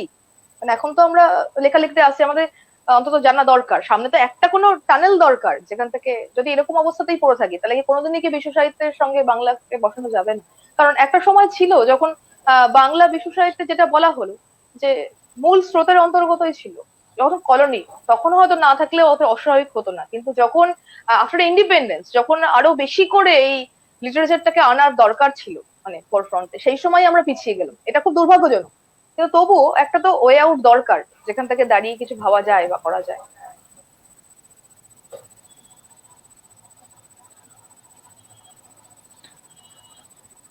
এই প্রশ্নটা আপনি কাকে করলেন? আমি প্রশ্ন তো করছি, কিন্তু প্রশ্ন পরে নেট এত প্রবলেম হচ্ছে যে আমি সবার কাছে প্রশ্নটা রাখছি যে যে শুনতে পাচ্ছেন তিনি আনসার দিন। এখন এই পর্যায়ে নেট পৌঁছে গেছে। রাহুল বলো। না, আমি তো মানে সবসময় খুব আশাবাদী, মানে সবসময় খুব আশাবাদী, এবং আমার মনে হয় যে ঠিক আছে, মানে আহ, প্রচুর মানে কি বলবো, যে এখন যত দিন যাচ্ছে, যত প্রযুক্তির উন্নতি হচ্ছে, তত তো বিশ্বের সাথে আমাদের যোগাযোগ তত আরো ঘনিষ্ঠ হচ্ছে, আর আরো তত বেশি পৃথিবীর সাথে আমাদের যোগাযোগের বিনিময়ের রাস্তাগুলো তত আরো বেশি খুলে যাচ্ছে। তো সেই সুযোগটা আমাদের নিতে হবে, আমাদের চেষ্টা করতে হবে যাতে ভবিষ্যৎটা আমাদের উজ্জ্বল হয়ে ওঠে। মানে আরো বেশি অনুবাদ করতে হবে আমাদের, বাংলার সাহিত্যের লেখাপত্রকে আরো বেশি অনুবাদ করতে হবে, বিদেশি সাহিত্যকে আরো বেশি অনুবাদ করতে হবে। সবচেয়ে বড় কথা হচ্ছে যে সমস্ত নতুন ছেলেমেয়েরা যারা সাহিত্য করতে আসছে তাদেরকে আরো বেশি এই ব্যাপারে দায়িত্ব সচেতন হতে হবে। হ্যাঁ, সারা পৃথিবী জুড়ে কিন্তু বড় বড় লেখকরা তারা নিজেদের লেখার পাশাপাশি তারা প্রচুর অনুবাদ করেছেন। তো ফলে যদি বাঙালি লেখকরাও, বাঙালি আমাদের পূর্বসূরিদেরও আমরা দেখেছি যে যারা আমাদের মানে এর আগে যারা লেখালেখি করে গেছেন তারা প্রচুর অনুবাদ করেছেন। তো ফলে সেভাবে যদি আরো অনুবাদ প্রচুর রবীন্দ্রনাথ নিজে বাড়ানো প্রচুর যায়। হ্যাঁ, রবীন্দ্রনাথ নিজে প্রচুর অনুবাদ করেছেন। রবীন্দ্রনাথ প্রচুর, হ্যাঁ রবীন্দ্রনাথ তো করেইছেন, রবীন্দ্রনাথ তো করেইছেন, তো রবীন্দ্রনাথের পরেও সকলেই কম বেশি করেছেন, অনেক হয়েছে। এবং সেটা করতে হবে, মানে সবাইকে সেই ব্যাপারে আরো বেশি ভাবতে হবে, সচেতন থাকতে হবে, এটাই বলার। আচ্ছা, এবার অনুপম কি বলবে এই প্রসঙ্গে? প্রথম যেহেতু কথা প্রশ্ন আমি সবার কাছে রেখেছি। প্রথম কথা বাংলায় এই মুহূর্তে যারা লেখালেখি করছেন তাদের মনের প্রসারতাটা খুব বাড়ানো দরকার। অর্থাৎ কোনো ক্ষুদ্র গণ্ডির মধ্যে আটকে থেকে এই মুহূর্তে লেখালেখি করা যাবে না, কোনো ক্ষুদ্র গোষ্ঠীর মধ্যে আটকে থেকে লেখালেখি করা যাবে না। গোটা পৃথিবীতে কি কাজ হচ্ছে এটা সম্পর্কে একটা সহানুভূতিশীল মনোভাব এবং একটা উৎসুক মনোভাব তার মধ্যে থাকা চাই এই মুহূর্তে যিনি লিখছেন। কারণ এটা ভাবতে হবে যে তিনি হয়তো একটা কবিতা লিখছেন বা একটা গল্প লিখছেন, কিন্তু কোনো পাঠক যখন সেই কবিতাটা বা গল্পটা পড়ছে তার সামনে কিন্তু পৃথিবীর অনেক কিছু খোলা আছে সেই মুহূর্তে। সে চাইলে সে সময় একটা সিনেমা দেখতে পারে, সে সময় চাইলে পৃথিবীর একজন কোনো কালজয়ী সাহিত্যিকের একটা গল্প পড়তে পারে, কোনো একটা পৃথিবীর সর্বকালের শ্রেষ্ঠ কবিতা সে সেই সময় পড়তে পারে, অনেক কিছু সে করতে পারে। কারণ এখন তার হাতের মুঠোয় একটা সেলফোন আছে, যে সেলফোনের মাধ্যমে সে পৃথিবীতে বহু কিছু করতে পারে। কিন্তু সেই সমস্ত কিছু বাদ দিয়ে সে হয়তো আমার বা তোমার একটা কবিতা পড়ছে। তো তার সেই যে সময়টা আমাদের দিচ্ছে তার মূল্যটা তার পাওয়া উচিত। মানে আমাদের এমন কিছু তাকে দেওয়া উচিত যেটা তার ওই শ্রম এবং ওই সময়কে সার্থক করবে, এটা আমার মনে হয়। আর বাংলা সাহিত্যে এই মুহূর্তে এটা খুব ভালো প্রসঙ্গ উঠেছে যে আমরা বাইরের সাহিত্যকে তবু এখন অনুবাদ করি, কিন্তু আমাদের সাহিত্য বাইরে পৌঁছানোর জন্য অনুবাদ করার লোক কিন্তু খুব কম। এটা খুব খুব কম, ভালো প্রসঙ্গ, ভীষণ। খুবই কম। এটা খুবই গুরুত্বপূর্ণ প্রসঙ্গ। এবং আমরা যাদেরকে খুব মহৎ মনে করি বা যারা সত্যিকারেরই মহৎ অনুবাদক, তারাও কিন্তু বাইরের সাহিত্যকে আমাদের কাছে অনেক বেশি পৌঁছে দিয়েছেন, কিন্তু আমাদের সাহিত্যকে বাইরে পৌঁছে দেওয়ার দায় কিন্তু তারা সেভাবে স্বীকার করেনি। হয়তো এটাই কারণ, ধরো যেমন বলা হয় যে বিভূতিভূষণ বন্দ্যোপাধ্যায় বা মানিক বন্দ্যোপাধ্যায় এরা হয়তো নোবেল প্রাইজ পেতে পারতেন, কিন্তু অনুবাদের কারণে পান। নিশ্চয়ই, ধরো আখতারুজ্জামান না, ইলিয়াসের পৌঁছাতেই পারে। ধরো আখতারুজ্জামান এখানে ইলিয়াসের একটা খোয়াবনামা বা চিলেকোঠা সেপাই, এই যে উপন্যাসগুলো, এই উপন্যাসগুলো কিন্তু হয়তো অনেক বুকার প্রাইজ বা উপন্যাসের চেয়ে কম নয়, বরং বেশি, আমার তো মনে হয়। তো কিন্তু এগুলো বাইরে যাচ্ছে না, বাইরের এমনকি হয়তো দেখা যাবে যে বাংলার বাইরে হয়তো উড়িষ্যা বা বিহার বা আসাম, আমাদের যারা প্রতিবেশী রাজ্য, তারাও হয়তো আমাদের এই সাহিত্যগুলো পড়ে না। তো যেগুলো আমাদের এই মুহূর্তে সমসাময়িক মহৎ সাহিত্য, ধরো ওয়ালিউল্লাহ চাঁদের অমাবস্যা, যদি ওটা আমি মনে করি পৃথিবীর অন্যতম শ্রেষ্ঠ থ্রিলার। এবং একটা থ্রিলার কি জায়গায় যেতে পারে এবং কতখানি মহৎ সাহিত্য হয়ে উঠতে পারে, হয়তো চাঁদের অমাবস্যা তার প্রমাণ। বা ওরই লাল সালু, মানে এই যে এমনকি আমাদের সত্যনাথ ভাদুরীর ঢোড়াই চরিত মানুষ বা জাগরি, এগুলোরও কি ঠিকঠাক অনুবাদ হয়েছে আজ অব্দি? এগুলো যদি অনুবাদ হয় তাহলে হয়তো দেখা যাবে যে আমরা বাইরের যে সাহিত্যিকদেরকে নিয়ে অনেক মাতামাতি করি, কোনো সাহিত্যিক হয়তো নোবেল প্রাইজ পেয়ে গেলেন, সঙ্গে সঙ্গে আমাদের এখানে তাকে নিয়ে সংখ্যা হয়ে গেল, ফেসবুকে তাকে নিয়ে পোস্টের পর পোস্টের বন্যা বয়ে গেল। কিন্তু আমাদের এখানেই হয়তো অনেক সাহিত্যিক আছেন, যেমন রাহুল একটু আগে বললো, বরেন বসুর রংরুট। তো ওই রংরুটই যদি হয়তো ইংরেজিতে যদি অনুবাদ হয়, তো রাহুল তো বলছে ওই উপন্যাস হেমিংওয়ের কোনো যুদ্ধ বিষয়ক উপন্যাস যেমন ফেয়ারওয়েল টু আর্মসের চেয়ে কিছুমাত্র কম নয়। এখন এটা রাহুল বলতে পারছে যে রংরুট ফেয়ারওয়েল টু আর্মসের চেয়ে কম নয়, কিন্তু দেখা যাবে আমরা যারা অনেকে লেখালেখি করি, আমরা হয়তো রংরুট পড়িই নি আজ পর্যন্ত। আমরা হয়তো নামও জানি না যে এই নামে কোনো একটা উপন্যাস আছে। এখন আমরা জানবো, তারপরে তো সেটা পড়বো, সেটাই আমাদের কাছে বিরাট ব্যাপার। আমরা যারা লেখালেখি করছি, আমরা যে বরেন বসুর ওই রংরুট পড়েছি, সেটাই আমাদের কাছে একটা বিরাট ব্যাপার। তারপরে আবার আমরা শ্রম স্বীকার করে সেই উপন্যাসকে অনুবাদ করবো এবং বাইরের দেশে পৌঁছে দেবো, এটা যেন একটা বিশাল একটা পর্বত প্রমাণ টাস্ক বলে হয়তো মনে হচ্ছে, এই মুহূর্তে মনে হবে। কিন্তু এটা যতক্ষণ না ঘটছে, যতক্ষণ না আমরা এটা করে করে উঠতে পারছি, আমাদের যে সাহিত্যের মণিমুক্তগুলো, আমাদের যে মহৎ সাহিত্যগুলো যেগুলো এই মুহূর্তেই আমাদের সামনে রয়েছে, সেগুলোকেই আমরা অন্তত যদি নিজেরাও পড়ি এবং নিজেরাও আলোচনা করি, তাহলেও অনেকটা হয়। আর যদি এগুলো আমরা ইংরেজিতে অনুবাদ করতে পারি, বাইরের বাইরে, শুধু ইংরেজি কেন বলবো, ইংরেজি কেন, ফরাসিতে বা জার্মানে এইসব ভাষাতেও যদি আমরা অনুবাদ করতে পারি, যদি আমরা হিন্দিতে অনুবাদ করতে পারি, তাহলেও সেটা একটা জাতীয় গুরুত্ব বা বাইরে হয়তো বেশি অনেক যায়। অসমীয়াতে গুরুত্ব অনুবাদ করতে পারলে অসময়ের লোকেরা পড়তে পারেন, এগুলো করা প্রয়োজন বলে। আমরা বাইরের সাহিত্যকে আমাদের এখানে অনুবাদ করাই অনুবাদকের একমাত্র কাজ মনে করি। এটা একরকমের মনোম্যানিয়া। আমার আজকে এই মুহূর্তে মনে হলো যে সত্যিই তাই, আমরা অনুবাদক বলতে বুঝি যেন যিনি বাংলায় অনুবাদ করেন, কিন্তু বাংলা থেকে বাইরে যিনি অনুবাদ করেন, আমরা বোধহয় এটা যে হতে পারে এটাই আমাদের মাথার বাইরে চলে গেছে, আমাদের থট তাই তো। প্রসেসের বাইরে চলে গেছে। যে কারণে আমি তো মনে করি যে খোয়াবনামা যদি এই মুহূর্তে ইংরেজিতে অনুদিত হয়, তাহলে এখনকার পৃথিবীর ডাক সাইটের সাহিত্যিকরাও মার খেয়ে যাবে ওই উপন্যাসের মধ্যে যা আছে। কিন্তু ওই উপন্যাসকে অনুবাদ করার যোগ্য অনুবাদকও প্রয়োজন, এটাও একটা প্রশ্ন, হয়তো কথা। হয়তো খোয়াবনামা অনুবাদ করা একটা মানে অসম্ভব কাজের মতোই হবে, চিলেকোঠার সেপাই অনুবাদ করা যায় হয়তো, কারণ বাংলা ভাষার মধ্যে এমন কিছু জিনিস, বাংলা ভাষার এমন কিছু দিক আছে যেটা হয়তো বাইরের ভাষার বিভিন্ন ইন্দো ইউরোপিয়ান ল্যাঙ্গুয়েজেও সেই সাহিত্যকে অনুবাদ করা খুব সহজ নয় কিছু কিছু ক্ষেত্রে। চাঁদের অবশ্যই যদি বলো রাহুল। দুটো জিনিস এখানে আমার বলার আছে। এক নম্বর জিনিস হচ্ছে যে ভালো অনুবাদক, মন্দ অনুবাদক, অনুবাদকের সংখ্যা বৃদ্ধি ইত্যাদির থেকেও যেটা জরুরি বিষয়, সেটা কিন্তু হচ্ছে যে আমাদের এখানকার আর্থ সামাজিক অবস্থা। এখানে মানুষকে এত বেশি মানে মানে পেটের চিন্তা করতে হয়। প্রথম কথা হচ্ছে যে কত শতাংশ মানুষ এখানে সাহিত্য নিয়ে ভাবতে পারে, হ্যাঁ, ফলে কত শতাংশ মানুষ সাহিত্য নিয়ে ভাবতে পারে, এবং তারপরে তো এই প্রশ্নগুলো আসবে যে সে সাহিত্য বিচারের প্রশ্নগুলো আসবে। আর আরেকটা যেটা জিনিস, আরেকটা জিনিস সেটা সেটা আমি সেটা আমরা দেখেছি যে নোবেল প্রাইজের প্রসঙ্গ উঠলো, সেটা নিয়ে একটু বলি। সেটা হচ্ছে যে যখন নোবেল প্রাইজটা কিন্তু একটা খুব বড় একটা ইনভেস্টমেন্ট, এবং দেখা যাচ্ছে যে সেটা কিন্তু তখনই সেই ইনভেস্টমেন্টের প্রশ্নটা আসে যখন তার থেকে আমরা একটা খুব বড় রিটার্ন পাবো, মানে তারা পাবে আর কি। দেখা যাচ্ছে যে হেরটা মুলার এবং মহাশ্বেতা দেবী দুজনে একই সঙ্গে যে বছর নমিনেটেড হচ্ছেন, যে কয়েক ভোটে মহাশ্বেতা দেবী হেরে যাচ্ছেন, হেরটা মুলার নোবেল প্রাইজ পাচ্ছেন। এবার হেরটা মুলার, এবার যদি কেউ প্রশ্ন করে যে আপনি তো হেরটা মুলারের লেখাও পড়েছেন, মহাশ্বেতা দেবীর লেখাও পড়েছেন, তা এটা কি মহাশ্বেতা দেবীর পাওয়া উচিত ছিল না হেরটা মুলারের পাওয়া উচিত ছিল? প্রশ্ন হচ্ছে সেখানে হচ্ছে যে সারা ইউরোপ আমেরিকার যে বাজার, সেই বাজারে কিন্তু হেরটা মুলার যে বিষয়টা নিয়ে লিখেছে যে পূর্ব ইউরোপের দেশগুলোতে কমিউনিস্ট শাসন কি ধরনের সেখানে স্বৈরাচারী শাসন চালিয়েছে, সেটা কিন্তু অনেক বেশি একটা বার্নিং ইস্যু। সেখানে সেই ইস্যু নিয়ে যদি কেউ লেখে, সেই ইস্যু কিন্তু তাকে অনেক বেশি রিটার্ন দেবে। মহাশ্বেতা দেবী যে ইস্যু নিয়ে লিখেছে যে একটা ট্রাইবাল সমস্যা, ভারতবর্ষের মতো একটা দেশ, তার আবার ট্রাইবাল পিপুলদের নিয়ে, ফলে সেখানে কিন্তু বিষয়টা একটা খুব বড় ফ্যাক্টর হয়ে গেছে।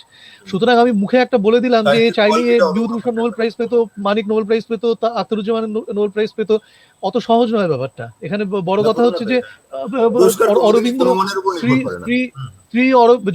যখন রবীন্দ্রনাথ নোবেল প্রাইজ পেলেন 1913 সালে, তখন সারা পৃথিবী, ইউরোপ তখন ইউরোপে তখন ফার্স্ট ওয়ার্ল্ড ওয়ার শুরু হবে, এবং তখন তারা আত্মিকভাবে দেউলিয়া হয়ে গেছে। তাদের তখন গীতাঞ্জলিটা দরকার ছিল, যে ওইরকম একটা স্পিরিচুয়াল সাপোর্টটা তাদের দরকার ছিল। কিন্তু একই সঙ্গে শ্রী অরবিন্দ যখন লিখছেন সাবিত্রী, তিনি কিন্তু নমিনেটেড হচ্ছেন কিন্তু নোবেল প্রাইজ পাচ্ছেন না। তার কারণ হচ্ছে যে তখন কিন্তু ইউরোপের সেই ক্রাইসিসটা নয়। তখন ইউরোপের বার্নিং ইস্যু হচ্ছে এক্সিস্টেন্সিয়ালিজম, তখন ইউরোপের বাজারে হচ্ছে মূল হচ্ছে যে কাফকা, এই কামু, সার্থ, এদের বই, সার্থের বিইং অ্যান্ড নাথিংনেস তখন হচ্ছে সব থেকে দর্শনের সব থেকে হট বই, সে বই তখন বিক্রি হচ্ছে। তো ফলে নির্ভর করছে যে বাজারের, মানে বাজার, সারা বিশ্বের যে বাজার, সারা পৃথিবীতে কোন ইস্যুটা এখন বার্নিং ইস্যু, কোন ইস্যুটা পাঠক পড়তে চাইছে, মানুষ পড়তে চাইছে, তার ওপর কিন্তু নির্ভর করে যে ওয়ার্ল্ড ওয়াইড সে কোন বইটা কি রেকগনিশন পাবে কি পাবে না, সেইটা কিন্তু নির্ভর করে। আরেকটা জিনিস আমার তোমাদের কথা শুনতে শুনতে মনে হলো, সেটা যে একটা বিষয় হচ্ছে যে অনুবাদের অভাবের কারণে যেটা হচ্ছে, যে আমি কিছুক্ষণ আগে বোধহয় বলছিলাম রিমঝিম, তোমার মনে করবে, যে যখন একটা উপন্যাস আমি লিখছি মানে পাশ্চাত্যে এই মুহূর্তে, তখন তার অনুবাদক কিন্তু সঙ্গে সঙ্গে থাকছেন এবং সঙ্গে সঙ্গে দুটো কাজ একসঙ্গে হয়ে যাচ্ছে। ফলে এই যে সাবিত্রী পাচ্ছে না নোবেল, এর কারণ কিন্তু সেই সময় হয়তো আমরা সেটাকে পৌঁছাতে পারছি না, তাই তো? মানে আমি এখনকার কথা বলছি যে এই পার্সপেক্টিভ দাঁড়িয়ে, যে হয়তো এই মুহূর্তে দাঁড়িয়ে একজন বাংলায় একটা অসামান্য উপন্যাস লিখলেন, সেটা এই মুহূর্তে বিশ্ব সাহিত্যে প্রচন্ড চাহিদা আছে এবং সেটা সে পুরস্কার পাওয়ার যোগ্য।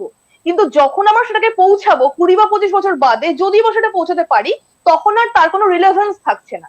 এটাও কিন্তু একটা কারণ যে আমরা যে এতদিন ধরে আমাদের বাংলা সাহিত্যে যেন বলি বঞ্চিত হয়ে আছি, বঞ্চনা পাচ্ছি, এর কারণ বোধহয় আমাদের টাইমিংটা বোধহয় পারফেক্ট হচ্ছে না। একটা কথা বলছি, সেটা হচ্ছে মানে এটা জাস্ট একটা ওয়ান লাইনার, আমি যেমন স্ট্যাটাস দিই আর কি, যে পুরস্কারের ক্ষেত্রে যোগ্য ব্যক্তি কিন্তু পুরস্কার পায় না, পুরস্কার যোগ্য ব্যক্তি পায় না, পুরস্কার পায় উপযুক্ত ব্যক্তি।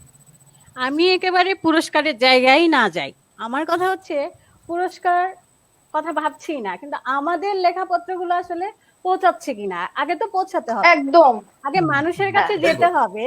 না যদি যায় তাহলে পুরস্কারের প্রশ্ন, আমার বাজার পুরস্কার এগুলো ভাবছি না, কারণ আগে পৌঁছাতে হবে। কিন্তু সেই জায়গাটা এখন কিন্তু একটা সুযোগ আছে, সেটা হচ্ছে আগে যেখানে কলকাতা থেকে এখানে একটা চিঠি আসার জন্য আমার 15 দিন বা 20 দিন সময় লাগতো, অথবা আমি সোনালী চক্রবর্তীকে চিনতামই না বা অনুপম মুখোপাধ্যায়কে চিনতামই না, আজকে আমরা একটা স্ক্রিনে কিন্তু কথা বলছি। আজকে আমি চাইলেই মানে আমার পছন্দের একজন কবিকে ফেসবুকে আমি যুক্ত করতে পারছি, তার সাথে কথা বলতে পারছি, তার লেখাপত্র সম্পর্কে আমি ধারণা পাচ্ছি। আমি চাইলেই একটা বই অর্ডার দিয়ে আনতে পারছি, তারাও চাইলে সেটা পাচ্ছে। সেক্ষেত্রে আমাদের কিন্তু এখন সারা বিশ্বের সাথে যোগাযোগটা অনেক বেশি সহজ হয়ে গেছে। এই সহজ যোগাযোগটাকে আসলে কাজে লাগাতে হবে। এই যে একজন ইংল্যান্ডে বসে হয়তো কবিতা লিখছেন, তার সাথে আমি বাংলা ভাষাভাষী একজন আমার সাথে হয়তো আলাপ আছে, তার সাথে আমি হয়তো লেখাপত্র নিয়ে কথা বলছি বা তার লেখা পড়ছি। সেভাবেই কিন্তু অনেক সময় যে এই যে আমি তোমাদের লেখা পড়ছি, দেখো তো আমাদের এইরকম লেখা আছে, তাকে আমার ইনফরমেশনটা দিতে হবে, বা তাদেরও ওই জায়গায় আসলে সেই মানে পৌঁছানোর জায়গাটা এইভাবেই হবে আর কি। এখনো আমরা তো ওই যে বললাম, যেটুকু অনুবাদ বাংলাদেশেও হচ্ছে বা পশ্চিমবঙ্গে হচ্ছে, অন্য ভাষার সাহিত্যগুলোই হচ্ছে, হয়তো অনেক বেশি হচ্ছে না, কিন্তু যা হচ্ছে অন্য ভাষাগুলো হচ্ছে। আফ্রিকান কবিতা হয়তো বা এখানে বাংলায় অনুবাদ করা হচ্ছে বা ইংরেজি থেকে অনুবাদ করা হচ্ছে, বিভিন্ন ভাষা থেকে। কিন্তু আমাদের যে বাংলা সাহিত্য, সেগুলো আসলে কয়টা অনুবাদ হয়েছে, কয়টা বাইরে গেছে, আমাদের ওইটাই ভাবতে হবে। হ্যাঁ, মানে একদম এটাই না, আসলে সবসময় লিটারারি মেরিটটাই ফ্যাক্টর নয়, কিন্তু লিটারারি মেরিটটাই সবসময় নির্ভর করছে যে সাবিত্রী বা বিং অ্যান্ড নাথিংনেস এর কথা উঠলো, একই সময় দুটো বই বেরোচ্ছে, কিন্তু তখন ডিমান্ড করছে বিং অ্যান্ড নাথিংনেস, লোকে চাইছে বিং অ্যান্ড নাথিংনেস। তো সুতরাং সাবিত্রীর যত বড় লিটারারি মেরিটই হোক না কেন, সাবিত্রীর সেই প্রয়োজনীয়তা সেই সময় নেই, ফলে সেইটাকেও কিন্তু ভাবতে হবে। হ্যাঁ, আমি বলতে চাইছি যে ক্ষেত্রে মানে মানে রেকগনিশনের ক্ষেত্রে অনেক সময় এটা কিন্তু ফ্যাক্টর হয়, যে সেই সময় সারা পৃথিবীর অবস্থাটা কি, সেই সময় সারা পৃথিবীর আর্থ সামাজিক রাজনৈতিক অবস্থাটা কি, সেটার উপর কিন্তু অনেক কিছু নির্ভর করে। আমরা প্রায় শেষের দিকে এসেছি, এবার আমার একটা কোয়ারি আছে, সেটা হচ্ছে যে একজনকে খুব দুঃখ করে আমরা মাঝে মাঝে বলি নিজেদের মধ্যে যারা একটা অনুবাদের চেষ্টা করি, যে বাঙালি মানে বাঙালিদের প্রবণতার কথা বলছি, জানি না আমি ঠিক বলছি না ভুল বলছি, কারণ আমাদের ব্যক্তিগত আলোচনা এগুলো বারবার উঠে আসে, যে যদি সে লিখতে পারে, যদি সে কবিতা 2 লাইন লিখতে পারে বা যদি গদ্য সে কিছু লিখতে পারে, তখন সে কিন্তু অনুবাদটাকে মনে করে যে আমি যদি অনুবাদ করি তাহলে লোকে আমাকে অনুবাদক বলবে, আমি মৌলিক লেখায় যাব। আমার মনে হয় যে এই প্রবণতাটা আরো বেশি করে বাংলাটাকে মানে আমার ব্যক্তিগত ধারণা, কিন্তু আমি ভুল হতে পারি, যে ক্রমশ আর যে পিছিয়ে যাচ্ছি না, যে পৌঁছাচ্ছে না, এটা কিন্তু একটা কারণ। যে আমার মনে হয় যে আমরা যদি সামান্য লিখতে পারি, সেন্সটা আমাদের কাজ করে, আমরা কিন্তু মৌলিক লেখার থেকে মানে মৌলিক বেশি আগ্রহটা দিই, কারণ আমাদের মনে হয় যে আমাদের যদি পরিচয়টা হয়ে যায় অনুবাদক। কিন্তু অনুবাদ সাহিত্যকে যেটা জাগদারিদা বলেছেন যে একটা সম্পূর্ণ স্বতন্ত্র সাহিত্য, এই ধারণাটাই কিন্তু এখনো অব্দি অধিকাংশ বাঙালি পাঠকের নেই। কারণ আমরা মনে করি যে পড়লেই পাঠক হয়ে যায়, তা তো নয়। পাঠক হতে গেলে তো প্রিপারেশন লাগে, তাকে জানতে হয় যে কোনটা কিভাবে পড়তে হবে। একটা কবিতা যেভাবে পড়া যায়, একটা গদ্য তো সেভাবে পড়া হবে না, একটা উপন্যাস পড়তে তো অন্যরকম প্রস্তুতি লাগে। কিন্তু এই যে আমরা মনে করি যে আমাদের তাহলে অনুবাদক বলবে আমাকে, লোকে আমাকে কেউ কবি বলবে না, আমাকে কেউ ঔপন্যাসিক বলবে না, এই যে একটা ভয়, ব্যাক অফ দ্য মাইন্ডে একটা ভয় কাজ করে, মনে হয় এটার কারণেই আমরা আরো বেশি পিছিয়ে পড়ছি। আমি জানি না, আমি মানে এটারও হ্যাঁ, কিন্তু কারণ এখানে হচ্ছে একটা বিষয় আছে। সেই এখানেও কিন্তু আর্থ সামাজিক কারণটাই মেইন। তার কারণ হচ্ছে বিদেশে এক একজন লেখকের পিছনে এক একজন অনুবাদক সারা জীবন দিয়ে দেয়, এবং সেই সারা জীবন, ধরা যাক কনস্ট্যান্ট গার্নেট সারা জীবন ধরে রুশ সাহিত্য অনুবাদ করেছেন। আপনি দেখুন যে গ্যাব্রিয়েল গার্সিয়া মার্কেজের পেঙ্গুইনের যে বইগুলো, সমস্ত বইয়ের অনুবাদক একজনই, সারা জীবন ধরে সে শুধু গ্যাব্রিয়েল গার্সিয়া মার্কেজের একদম। অনুবাদই করে গেছে। তার কারণটা কি? তার কারণ হচ্ছে যে একজন অনুবাদক অনুবাদ করে কোটি কোটি কোটি কোটি টাকা রোজগার করে। তাকে তার যেরকম একজন লেখকের পেছনে একজন পাবলিশার যেরকম সে যেভাবে ইনভেস্ট করে, সেরকম ভাবে অনুবাদকের পেছনেও একজন পাবলিশার সেভাবে ইনভেস্ট করে। ফলে সে পারে অনুবাদটাকে একটা প্রফেশন হিসেবে নিতে। এখানে সেই টাকাটা একজন অনুবাদককে কে দেবে? একদম সে যে একটা বিরাট, সে যে একটা ওইরকম নিষ্ঠা নিয়ে বছরের পর বছর ধরে, 4 বছর 5 বছর ধরে একটা একটা একটা ক্লাসিক টেক্সটকে অনুবাদ করা তো সোজা নয়, তার জন্য অনেক সময়ের দরকার। সেই দিনের পর দিন লেগে থেকে একটা বইকে যে সে অনুবাদ করবে, তার বদলে সে কি পাবে, তাই না? সুতরাং মানে অর্থনৈতিক আমরা ক্রমশ ব্যাপারটা এখানে আগ্রহটা আমাদের হারিয়ে মধ্যে ফেলি। বিরাট ফ্যাক্টর। হ্যাঁ, একদম আগ্রহটা হারিয়ে ফেলি। কারণ আমাদের এখানে আগ্রহটা একটা হারিয়ে বিষয় হচ্ছে যে কোনো অনুবাদের ক্ষেত্রে যেটা হয় সেটা হচ্ছে যে লেখাটা যদি ভালো লাগে তাহলে সেটা মূল লেখকের কৃতিত্ব, আর যদি খারাপ লাগে এবং বুঝতে না পারি তাহলে সেটা অনুবাদকের ত্রুটি। আমাদের এখানে এই হ্যাঁ, হ্যাঁ। ব্যাপারটা চলে, খুব ইম্পর্টেন্ট, খুব ইম্পর্টেন্ট, ঠিক আছে? এটা হয়, এটা আর আরেকটা বিষয় আছে, ধরো আমি কবিতা লিখি, আমি গদ্য লিখি, আমি অনুবাদ করি, তো সেক্ষেত্রে কোনো পত্রিকার যখন আমাকে প্রয়োজন হবে তখন সে প্রথমে আমার কবিতা চাইবে না, ঠিক আছে? তখন আমার সে গদ্যও চাইবে না, প্রথমে আমার অনুবাদ চাইবে। হ্যাঁ, অনুবাদ যদি না পায় তাহলে গদ্য চাইবে, গদ্য যদি না পায় তাহলে অনেকভাবে তো কেঁদে কোকিয়ে তখন আমার কবিতা চাইবে। এখানে পত্রিকার এটাই রীতি, মানে আমার অভিজ্ঞতা অনুসারে।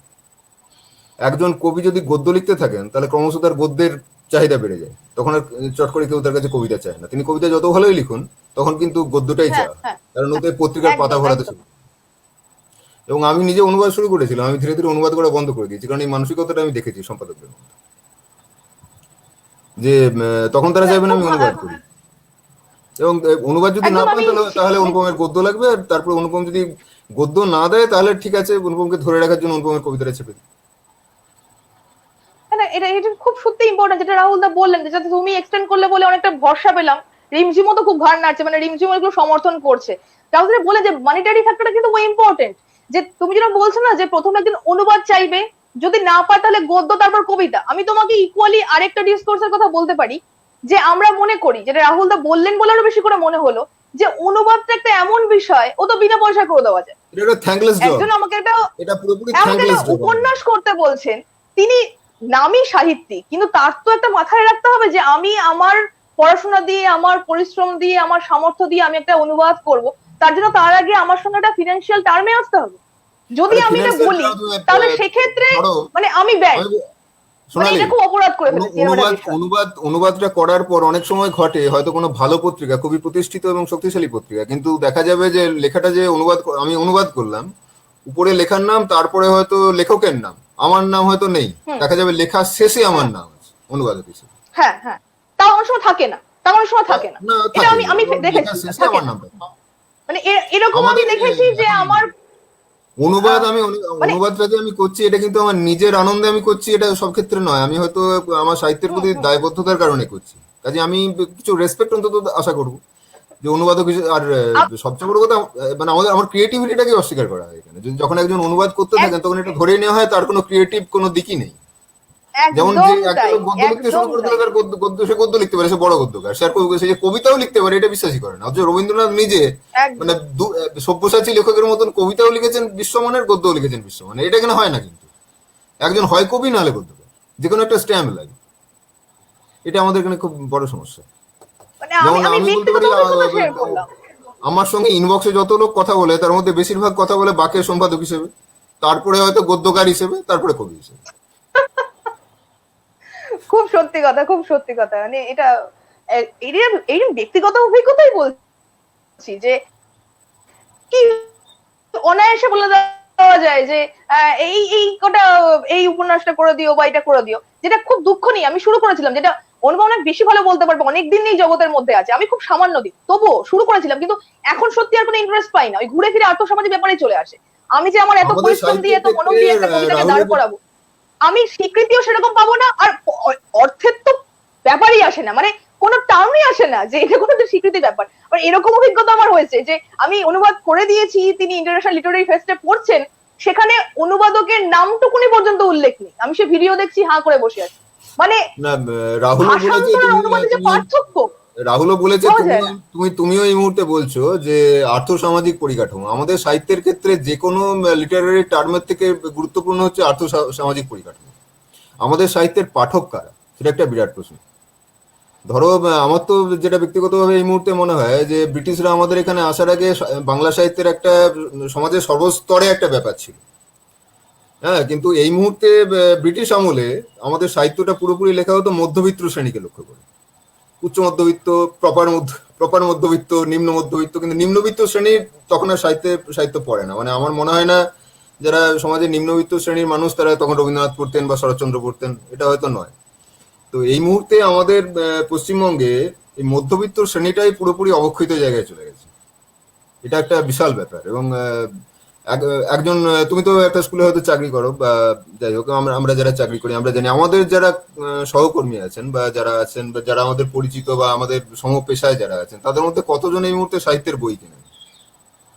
এটাও একটা প্রশ্ন। মধ্যবিত্ত শ্রেণী একটা বই কেনার আগে এখন বই কেনা মানে পয়সা নষ্ট মনে করে, টাকা নষ্ট মনে করে। এটাও একটা বিষয়। আমরা যে লিখছি কাদের জন্য লিখছি? সাহিত্য আসলে সবার জন্য না, এটা কালে কালেই ছিল, এটা না, সব সাহিত্য যুগেই করা হয়তো ছিল। সকলের জন্য নয়, কিন্তু মানুষ সাহিত্য পাঠ সকলের সবাই জন্য হবে হয়তো না। বা সাহিত্য পাঠটা তো হবে সকলের না। জন্যই হওয়া উচিত, এটা নয় কেন?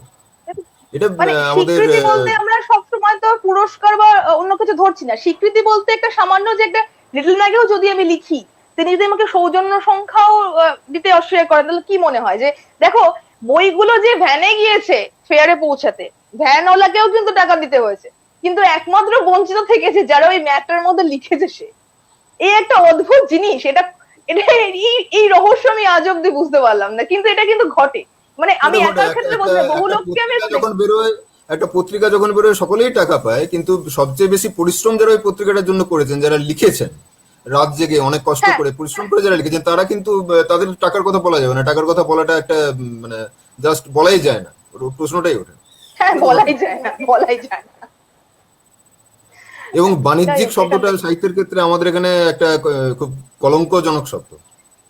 হ্যাঁ হ্যাঁ, বাণিজ্যিক মানে বাণিজ্য, মানে সাহিত্য মানে একটা বিরাট ব্যাপার, তো সাহিত্য সেখানে মানে বাণিজ্য ঢোকানো মানে খুব লোভী। মানে কোন সাহিত্য সাহিত্যিক মানে একটা যদি শব্দ তার থেকে আসে। অর্থ দাবি করেন, সেটা তিনি খুব লোভী আর কি, এই ধরনের টার্ম দিয়ে দেওয়া হয়।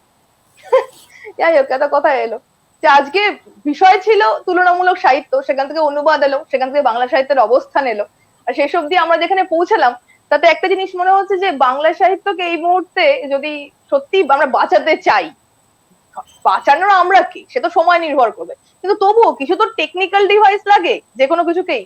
তো মনে হয় অনুবাদটা খুব প্রয়োজন এই মুহূর্তে। আর অনুবাদে ইন্টারেস্ট বাড়ানোর জন্য মনে হয় পরিকাঠামোটা একটু পরিবর্তন করা প্রয়োজন। মনে হয় যে সাহিত্যিক যারা চাইছেন যাদের লেখা বাইরে পৌঁছাক, তাদের যদি মানসিকতাটা একটু পরিবর্তন করা যায় যে এই মুহূর্তে বিশ্ব সাহিত্যে কিভাবে অনুবাদ হচ্ছে, আর সেই সঙ্গে যদি মনে হয় কিছুটা অন্তত পরিবর্তন হতে পারে বা আশারও দেখা যেতে পারে। কারণ রাহুল দা বললেন আমরা সবসময় আশাবাদী, আমরা তো নৈরাশ্য নিয়ে থাকতে পারবো না, আশা আমাদের করতেই হবে। যাই হোক, তো এই ছিল আজকে আলোচনা। এখানে অনেক প্রশ্ন আসছে। একজন বলছেন, আবির্ভাব ভট্টাচার্য বলছেন যে অনুবাদ যতটা অনুপস্থিত থাকে ততটাই তো সবাই পড়ানো হয় না। আমাদের পড়ানো অনেক কিছুই হয়, মানে যে অনুবাদক অনুপস্থিত থাকবে, কিন্তু অনুবাদ সাহিত্য একটা সম্পূর্ণ ভিন্ন ব্যাপার। সেখানে অনুবাদ যদি প্রপারলি হয়, সেখানে সে যতটা মূল কবি বা লেখকের, ততটাই অনুবাদকের। এখানে তার অনুপস্থিত থাকার কোনো কথা হবে না। মানে এই ধারণায় অন্তত যদি কোনো কোথাও পড়ানো হয়, কতটা জাস্টিফাইড বলে আমার মনে হয় না। আমি জানি না রাহুল দা কি বলেন, জাস্টিফাইড কি যে অনুবাদককে অনুপস্থিত থাকতে হবে অনুবাদে? কি এটা? এখানে তো অনুবাদক আসলে অনুপস্থিত যেটা- নন। না, আসলে ব্যাপারটা হচ্ছে যে অনুবাদের ক্ষেত্রে একটা খুব বড় ফ্যাক্টর হচ্ছে, আমার মনে হয় যে আলোচনা আমরা একদম শেষের দিকে, একদম শেষে চলে এসেছি, কারণ হ্যাঁ, অনেকটা একদম সময় শেষে হয়ে চলে গেছে। এসেছি।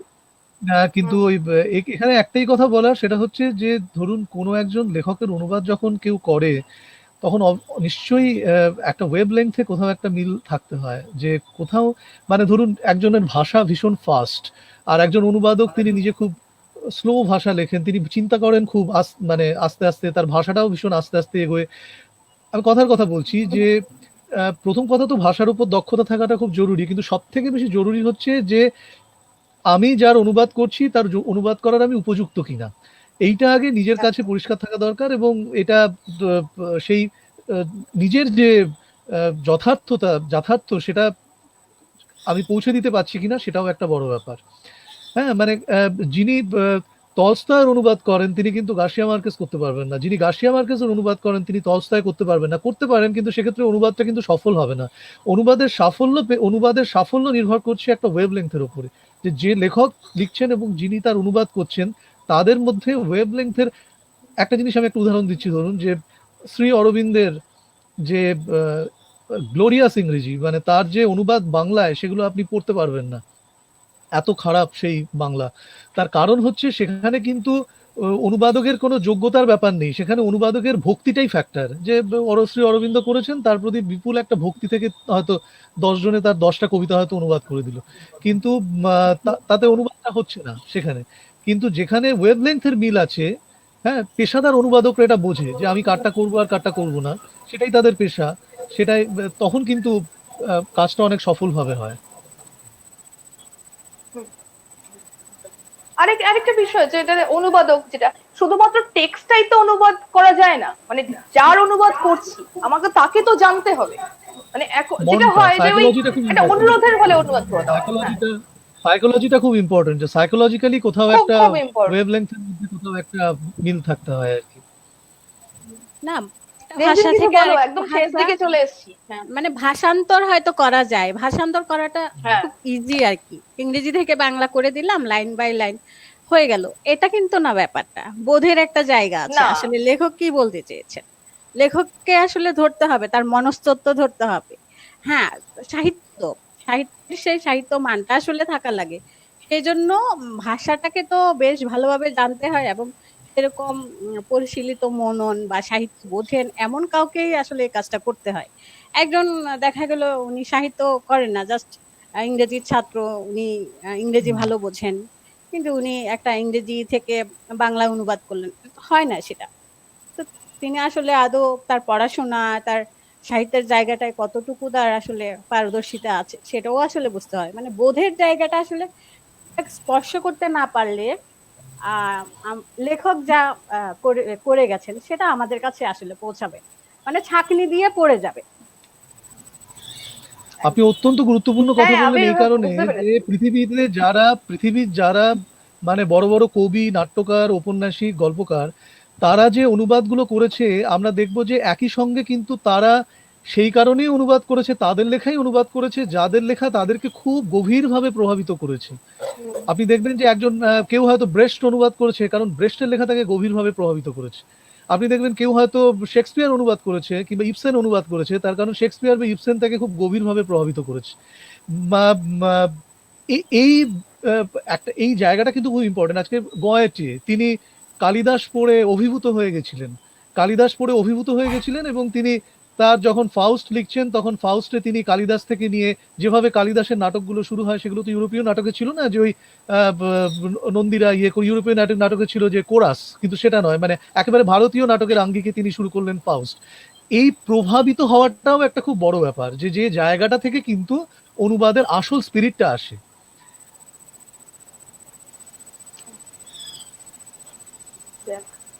বহু পথ দিয়ে এসে এখানে পৌঁছালাম যে অনুবাদটা খুব প্রয়োজন। হ্যাঁ অবশ্যই আবির্ভাব যেটা বলছেন যে ওয়েব লেংথ এবং এস্থেটিক্স দুটো বিষয় থাকা দরকার। হ্যাঁ আপনি মজা করেছেন আমি বুঝতে পেরেছি, কারণ আপনি ইমোজিটা দিয়েছিলেন অবশ্যই।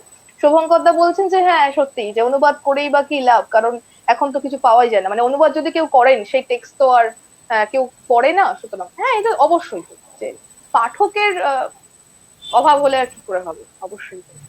ঠিক আছে, তা আবার বোধহয় নেট প্রবলেম হচ্ছে কিছু। যাই হোক আমাদের আলোচনা শেষ অব্দি পৌঁছালো। আজকে রিমঝিমের কবিতা শুনবো বলেছিলাম, কিন্তু এত সময় হয়ে গেল বলে আর পারলামও না, সেই সবই শেষ করে দিতে হলো। যাই হোক না ঠিক আছে, তা- ব্যাপার না। এই হলো আজকে আজকে আলোচনা, তাহলে এই পর্যন্তই পৌঁছালাম আমরা। দেখা যাক পরবর্তী পর্ব কি নিয়ে আসতে পারি। মনে ডিসকানেকশন হয়ে গেছে। যাই হোক তাহলে আজকে শেষ করছি। শুভরাত্রি। শুভরাত্রি। শুভরাত্রি।